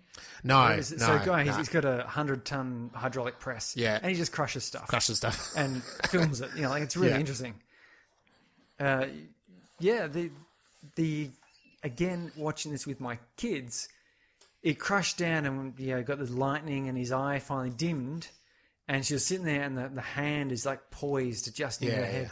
And the kid's like, oh, and you could see them squirming. It's like the arm's still going to They weren't sure if there was going to be one last little jump scare to grab them. But I think the symbol was the eyes going out, right? Yes. Like those red eyes. So, yeah, but it was. And she takes a moment, and just that, you hear the police siren, so you know it's going to be okay. She's taken away in an ambulance. We see Kyle zipped up in a body bag. And then we cut to, she's telling us, the voiceover, she says it's 7 November 10. I'm not too sure. That was what I got down. But she's driving and she's speaking into a microphone, and she pulls into this petrol station on this highway. She's got a dog, because she knows dogs can sniff out Terminators. She's pregnant, and she's telling, I don't know whether I should tell the story to you or whether this story's for me. And but I probably should tell you, John, who your father is, because if I don't, you may not send him, and then therefore you're not in birth. And so I will probably tell you. And with that, this boy takes a picture of her, and it's the picture that Reese had in the film. Yes. So it's very chicken and egg stuff. Yes. And then the boy in Spanish says some words in Spanish, and the other guy, the older man, translates. He says, "Oh, there's a storm coming." And she's like, "Yeah, I know there's a storm coming." And she actually drives off, and you see her drive down. There's a big storm on the mountain. And that's really, to me, it was like, wow, I don't know if I realized that when I was younger or the last time I watched it, but it's like, it's extremely symbolic because she's driving to the storm. So she's driving to her future. I totally ignored it when I was younger. Yeah, I mean, I wouldn't have when I was a kid, but even like, maybe last time. Okay. Yeah, there's a storm coming. No worries. But no, it means she's driving to that stormy future. She's going to take it on, you know?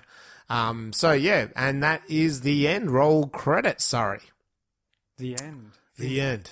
Now, I do want to put a special note here. Do we have, and anyone out there in podcast land listening to us, is there another film where the main character, or possibly, is he the main character of the Terminator? I mean, she's probably the main character, right, Sarah? Yeah, but the Terminator becomes... with most films that Arnie goes into, we pay most attention to him. Yeah, he's probably been paid the most. He steals the limelight a lot. Now, the lines he says, I've counted 6. Nice night for a walk, hey?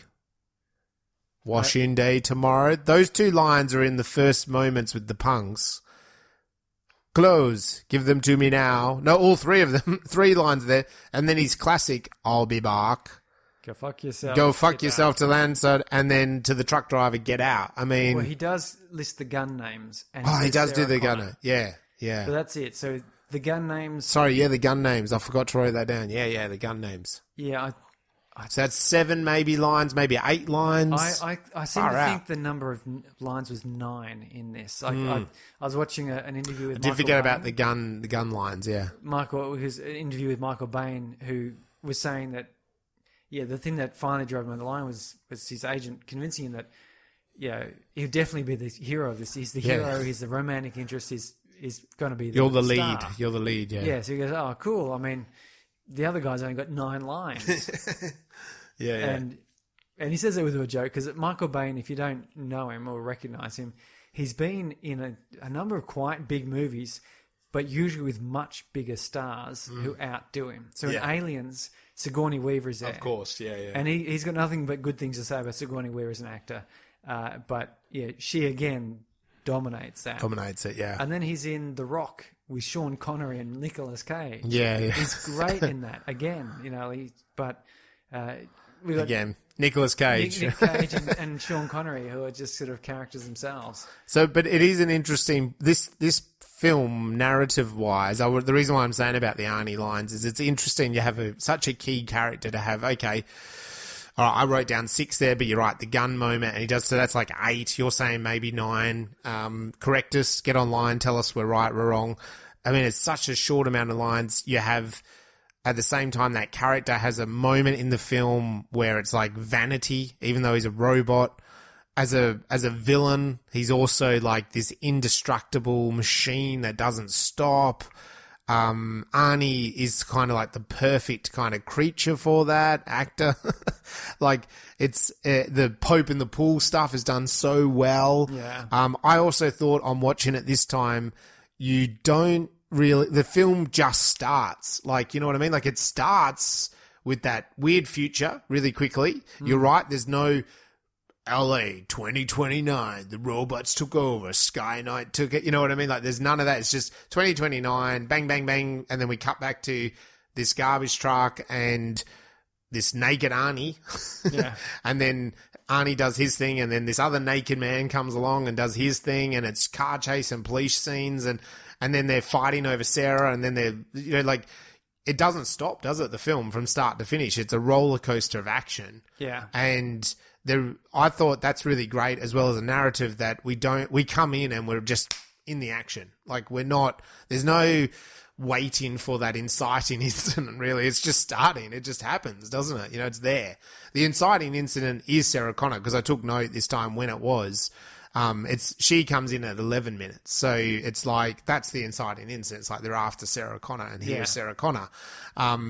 So she is the inciting incident, but it's like, but it just doesn't muck around the plot. Like it's there, you know? Yeah. And so it's very powerful. It keeps going. We have moments to breathe, but they're not long drawn out. No. And they're usually to the point. Yeah. So it's good in that way. It is.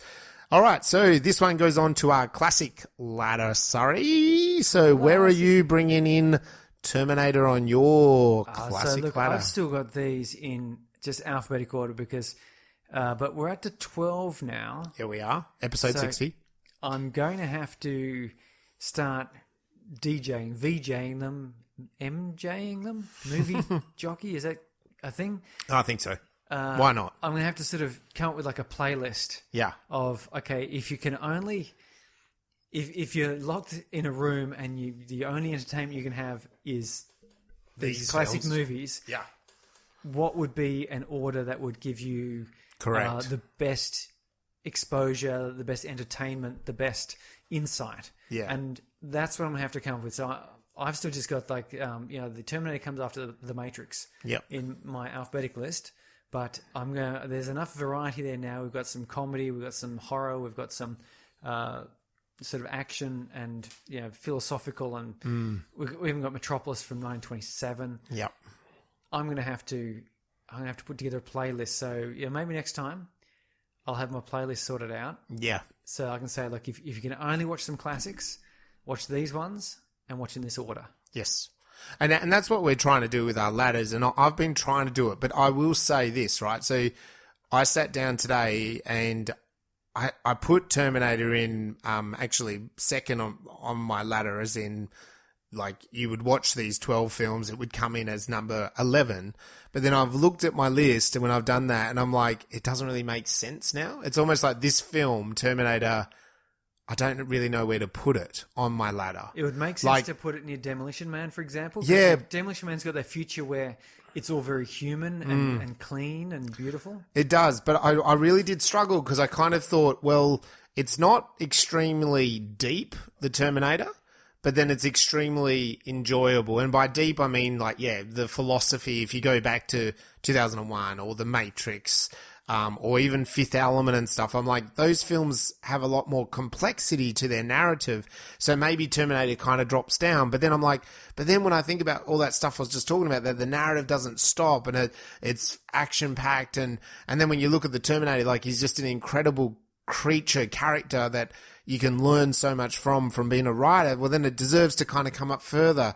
But then where I've placed it, I don't think it really fits in with, say, Predator and Akira. So, I feel like I need to kind of revisit this whole classic ladder. And the order I've put there, I have been along the way going, well, I think you should watch, like, to me, it's like everyone should watch 2001 first. And then we watched Metropolis back on episode 55. So and to me, it's like, no, you should watch that. It's always been a favorite of mine. And then I'm like, The Matrix. So you go through them. But now with the Terminator, I kind of feel like it's a disruptor to my ladder. And I'm not sure. It's like, it's made the ladder almost wobble over. I don't know where it should go now. So I think probably you and I need to sit down and rearrange these things and spend a bit of time. We probably need to do an episode where we just talk about the ordering of the ladder. That'll be a challenge. Yeah. We may have to get in a special guest. To talk about that. Yeah. Present the order to and see what they think. Yes. As impartial. Something like that. Yeah. Or like, that's what I mean. Talk about pros and cons of what people talk about each film. But for me, I did put it in a sort of number 11 on my ladder. So you would have a look at Predator before this and then Akira, but it's a disruptor to me. What about, let's move on to the science. So as I said earlier, I liked how they talked about time travel. And of course, you've got the cyborg. So what do you want to focus on? We've sort of talked a bit about all of these things before, but I want to talk a bit about the use of time travel in this movie, the particular trick that they do, which is, it's not, I suppose it's probably less common in 84. Yeah. I'm trying to think of other movies from 1984 and earlier which might have used this, but it's this circular nature of time travel. And it's played on a little bit in in Terminator 2 as well. Yeah. Is the fact that John Connor's father is Kyle Reese, who only goes back in time because John Connor was born, and Skynet tried to kill John Connor. Yeah. If Skynet didn't try to kill John Connor in the past, Reese would not have gone back. John Connor wouldn't have been born. Skynet wins. Yeah. But that breaks the bank, doesn't it? That's like it your does. brain melts. Particularly when you take into account, and I really like the way Terminator 2, and we're not talking about Terminator 2, but in Terminator 2, the Skynet comes out of the pieces of Terminator that they recover. Yep. So again, Skynet caused the father of its enemy to be created, but also caused itself to be created. Yeah. So this is a very chicken and egg, isn't it? It's an interesting philosophical point because do we have free will? Is it possible to travel back through time and change the future? What does that even mean? And from an Einsteinian general relativity point of view, and we spoke about time travel through wormholes, it's the same deal here. So if you didn't hear those episodes talking about wormholes, Einstein said, okay, here are some equations which describe this thing that I'm going to call space-time. Space-time is the emergent matrix within which all interactions occur. Yeah. And it's uniform in shape, which means that light traveling from point to point to point can only travel at an even ordered measure. So that means if you've got a distortion in space-time and you're an external observer, light will always seem to travel at the same time. But if you're inside the same frame of reference as the light, everything else will go faster or slower depending on whether you're going into or out of a space-time dip, like a gravity well, for example. Right. So, however, this space-time is a fabric which is described by a bunch of mathematical equations. That's what it really is. Mm-hmm. And by putting in different values into these equations, you can describe different shapes of space-time, which is how you can describe gravity from a massive object, for example, or redshift according by fast movements and so on. But you can also put in the sorts of values which turn into wormholes, which connect space-time that is not contiguous. So if you were to think of the classic example I put in so many movies, fold a piece of paper over, stick a pencil through. Mm-hmm. So that point, if you went from where the pencil entered and walked along the paper around the outside down to where the pencil exited, yes, it's a long distance, but through the hole it's a very short distance. Yeah, you're folding it over. Yeah, so you can use this general relativity equations to describe a situation where space-time could in fact have connecting holes through it. Its topography will change. So it's no longer a two-dimensional plane. It becomes a three-dimensional plane, which is actually 4 dimensions. Don't worry about it. Well, The Simpsons did that, didn't they? Yes. So the point being, though, is that these wormholes can exist. And if you've got a wormhole that does exist, then you could have a particle could travel through the wormhole. Yeah. Now, you can also have wormholes essentially in time. So the entrance of the wormhole is at one point in time and the exit is at some earlier point in time, which means then that you could walk in one way and come out 2 days earlier. Yes. Which is very confusing because then the question is, okay, let's say you rolled a billiard ball through. Yep. And I'd love to... Oh, who's the guy who... Oh, my goodness me. So the billiard board...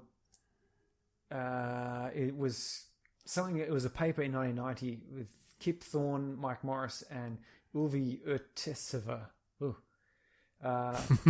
Anyway, so they're talking about what happens if you've got this wormhole, this continuous time-like curve, as they call it. Yep. So you can throw a billiard ball through one entrance, and it will come out before it has entered. Because there's a time loop. Yes. And let's say you throw it at such a trajectory that it will come out and hit itself, knocking itself out of the way, so it can't go through the wormhole. Yep. Would that mean you've got 2 billiard balls, but they're both the same one? And you go, well, that doesn't make sense. So it's a paradox. Yeah. And that's this same paradox here. So if the Terminator is sent back in time to kill John Connor, but John Connor was created because the Terminator was sent back in time, if he kills Sarah, there was no reason to send the Terminator back in time in the first place. That's right. So he never would have been sent back in time. It's a paradox. Yeah. So anyway, physicists don't like to leave these things left unfigured out. No. So we've got this concept, this idea known as the Novikov self-consistency principle. Right. Just that one. Yes. And so this is this Russian physicist who, in the late 70s to mid 80s, he was very interested in this concept. And he wrote a couple of books earlier than Terminator. So I don't know if that had any bearing on this. Maybe it was just part of the local zeitgeist at the time. Yeah. But he examined this paradox. He said, okay, let's assume you can travel back in time. Yes. Then, he sort of put forward a mathematical design which showed there is, or you won't be able to do anything that hadn't happened. Yeah. So, like, if you solve for a number of these equations, you find that it has to have happened already because that's the way it works. So this billiard ball problem, you could look at your wormhole you're going to chuck through, and you could calculate the trajectory fine enough that you would knock the billiard board out. But the argument against that is, well, hold on, when you throw it through, you've got an altered physics, or rather, it's altered in that it's not altered because it's a time loop. Yeah. But there's an infinite number of opportunities for the billiard ball to only give a glancing blow and not knock it away from the wormhole, but just change its trajectory just enough such that when it comes out, it knocks it at a glancing blow to make it come off just enough. Yeah. It knocks, and so the point being is that, you could perfectly calculate how to throw it through there to knock itself out of the way, but in reality, because it has gone through and it did come through and hit it, clearly it didn't knock it out of the way. So it only knocked it enough to mean it got off-centered. But the interesting thing, that means then that change in trajectory appeared out of nowhere. Yeah. It's, because originally the trajectory would have knocked it clear, but because a billiard ball happened to appear out of nowhere and knock it the wrong way, then you've got this spontaneous creation. Yeah. And that's an interesting, it's almost a paradox in itself, except that it must happen. Yeah. It's a bizarre thing. I mean, it's totally chicken and egg thing. I think the Terminator series, it's not identified in this film, but I think the Terminator series accepts, or it invents the rule that, well, as you move through time, then of course other new actions can happen, right? Yeah. And is that the same here? Do you think that's kind of what that means? So even with the billiard ball, that, well, initially they must have thrown the billiard ball, right? Yeah. So it'd be the first ball had to go through no matter what. Well, see, that's the thing, but you can't knock. But because we've got reverse causality here, as soon as you go to commit to throwing that ball, it comes out. But it has been thrown. Yeah. But the first time it must have been thrown. But there is no first time. That's this whole that's the whole I know. issue we have here, is that there is no first. In order for it to ever happen, it has to have happened. Yeah, that's what I'm saying. The rule is that it had to happen the first time, doesn't it? Yeah, right? So, otherwise it can't. See, that brings you to the That's the paradox. That's the paradox. Quantum theory of multiple universes. Yeah. Which would allow your consciousness to observe branching of decision points. Yeah. And I mean, Kyle does say to her, he goes, the future I come from. Yes. And that's the excuse, isn't it? It's the future I come from. But we might invent a new future. This movie, nonetheless, has this beautiful Novikov principle in that it all wraps up. The Terminator gets destroyed. Yep. John Connor is conceived. Kyle's dead. That photograph, even that exact photograph that Kyle had, gets created. Yeah. And we have to assume that it all just goes on in this loop. Yes. So the Terminator's Skynet was unsuccessful. Yeah. But the interesting thing you raise here is, what about free will? Because let's say you do have time travel, and you say, you know what I'm going to do? This morning, I ate cereal with milk. So this afternoon, I'm going to travel backwards through time, and I'm going to steal all the milk in the house and tip it down the drain. Yeah. Therefore, when I wake up, I will not have been able to find milk, and thus I won't be able to have cereal. Yes. And so you go back in time and you make this conscious decision. This is what I'm going to do. Yeah. But what the Novikov principle says is you can't do anything that didn't already happen. Yeah. Which means something stops you. And there have been a number of movies where I've seen like this or shows where someone goes back in time and they go, oh, like I'm going to kill Hitler. Yeah. And it all seems to line up and all the rest of it, but then something weird happens, and they just can't do it. Yeah. Or they, a good one is they have to go back and kill someone like Looper or something. And then they go, oh, actually, I'm not going to kill them. Although Looper, I guess, breaks its principle.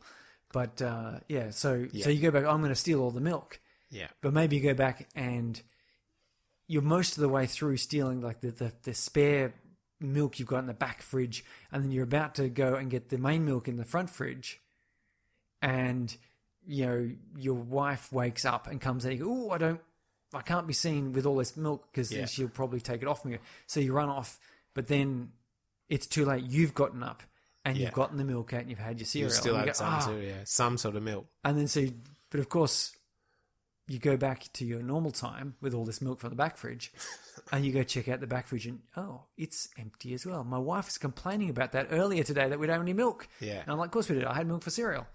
So, yeah, it's an interesting question about free will then. Do you not have free will? And the response to that, of course, is, well, if you jump off a cliff, you may well will yourself to fly, but you're not going to fly no matter how hard you will it to be. Yeah.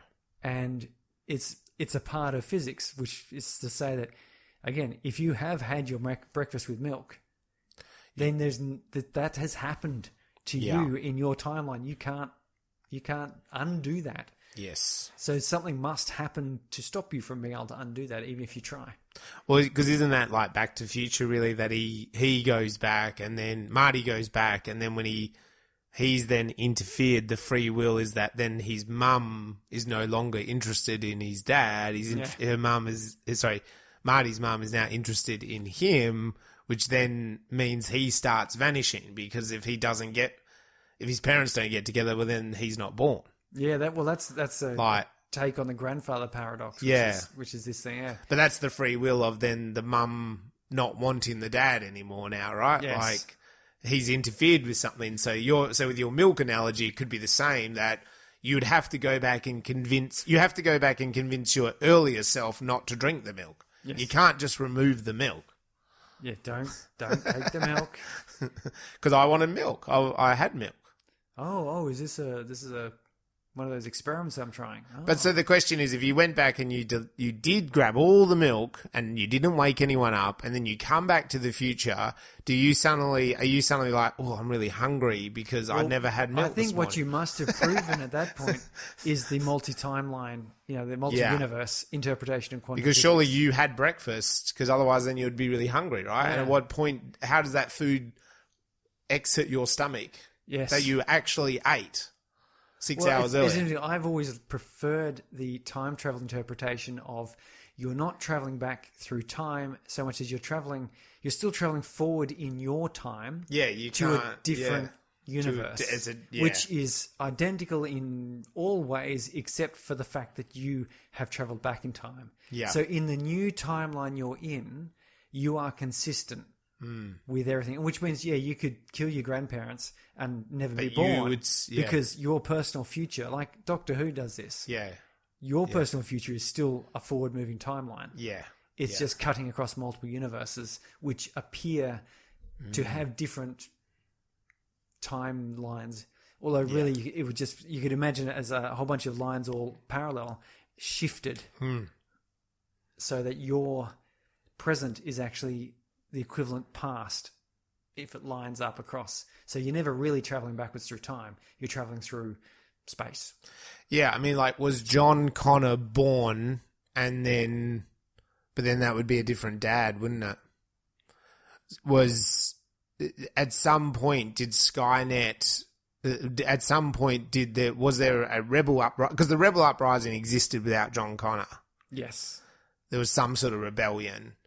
Did then Skynet go, we have to go back in time and change something. And they went back and changed something, but then because they changed that, it created the pathway towards John Connor. And then, of course, they go back and try something again. And then that time, it's like, no, it is John Connor. Okay, who's John Connor's mum? Let's kill her.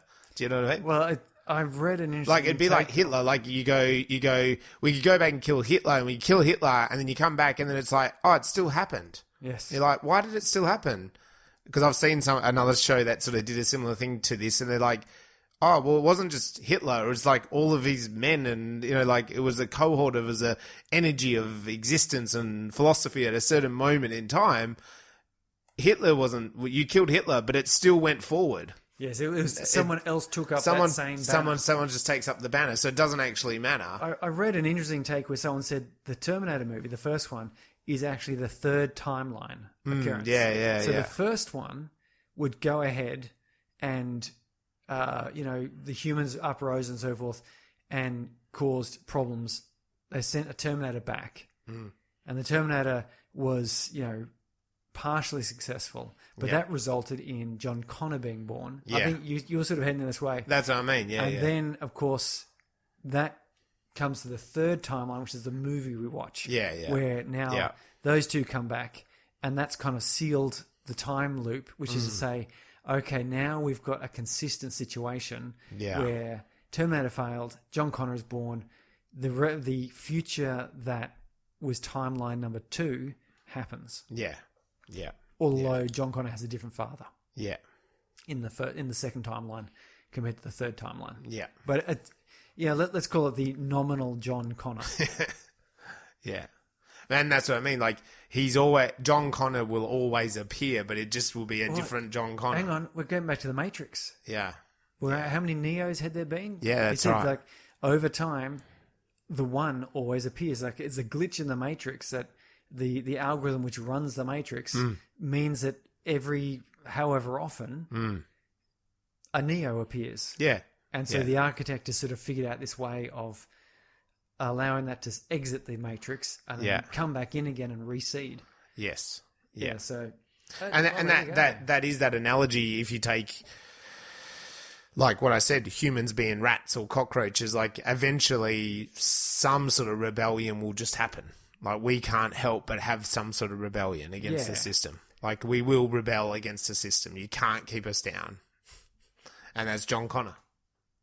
John Connor, Neo. Yeah, they're Neo. the same. It's the same. They're person. the same embodiment. Maybe. Oh, okay. Here's a fan theory. John Connor is the one from an earlier incarnation of the Matrix before the architect had got it all worked out down to a real fine art. Yeah, that's right. Do you remember you said there were previous versions where they made it a paradise? Yeah, that's right. And they tried different time periods. This is the nightmare. And they found that sometime in the 1990s, the dystopian 1990s seemed to be about the right balance. Yeah, perfect times, the 1990s. Despair and problems and you couldn't be too success. happy, but too Whereas an earlier version was the Terminator. It was the Terminator version. Yeah, John Connor was the was Neo, and so they had to do it. Okay, there we go. I think that I'm going to search on the internet, but I think that is a new fan theory. There we go. Of the Matrix. You heard Terminator it here, folks. Crossover. I'm going to write that up somewhere. Yes. That's brilliant. I'll search for it, make sure no one else is coming with it. But I'm doing it. That's the new time parallels. And with that... Yeah, I was going to say, that brings us to the end of the Terminator. The Terminator. We've executed it. We're done. But we've got more. We do have more. 61. I know, unbelievable. Woo-hoo. Next week, and it's going to be... I think it's going to be Dark City. Ooh, nice. Actually, I know it's going to be Dark City. Okay, nice. I look forward to it. So Dark City, it's a... Oh, geez, when was that made? 1993? Yeah, it's mid-90s somewhere along there. It's got that dude who was in Dune. It does. Yeah. I have seen this film many moons ago. I did enjoy it at the time. I can't wait to talk about the experience I had with it when I first watched it, because it was a pretty good time. It was a bit of an eye-opener, like The Matrix, it did. I remember that. So, yeah, we'll save that for next time. So, yeah, check us out. As I said, the film festivals coming along, so make a film, submit it. Head to our website. Let us know what you thought about The Terminator. Make sure you go and watch it and let us know what you thought about what we thought about The Terminator.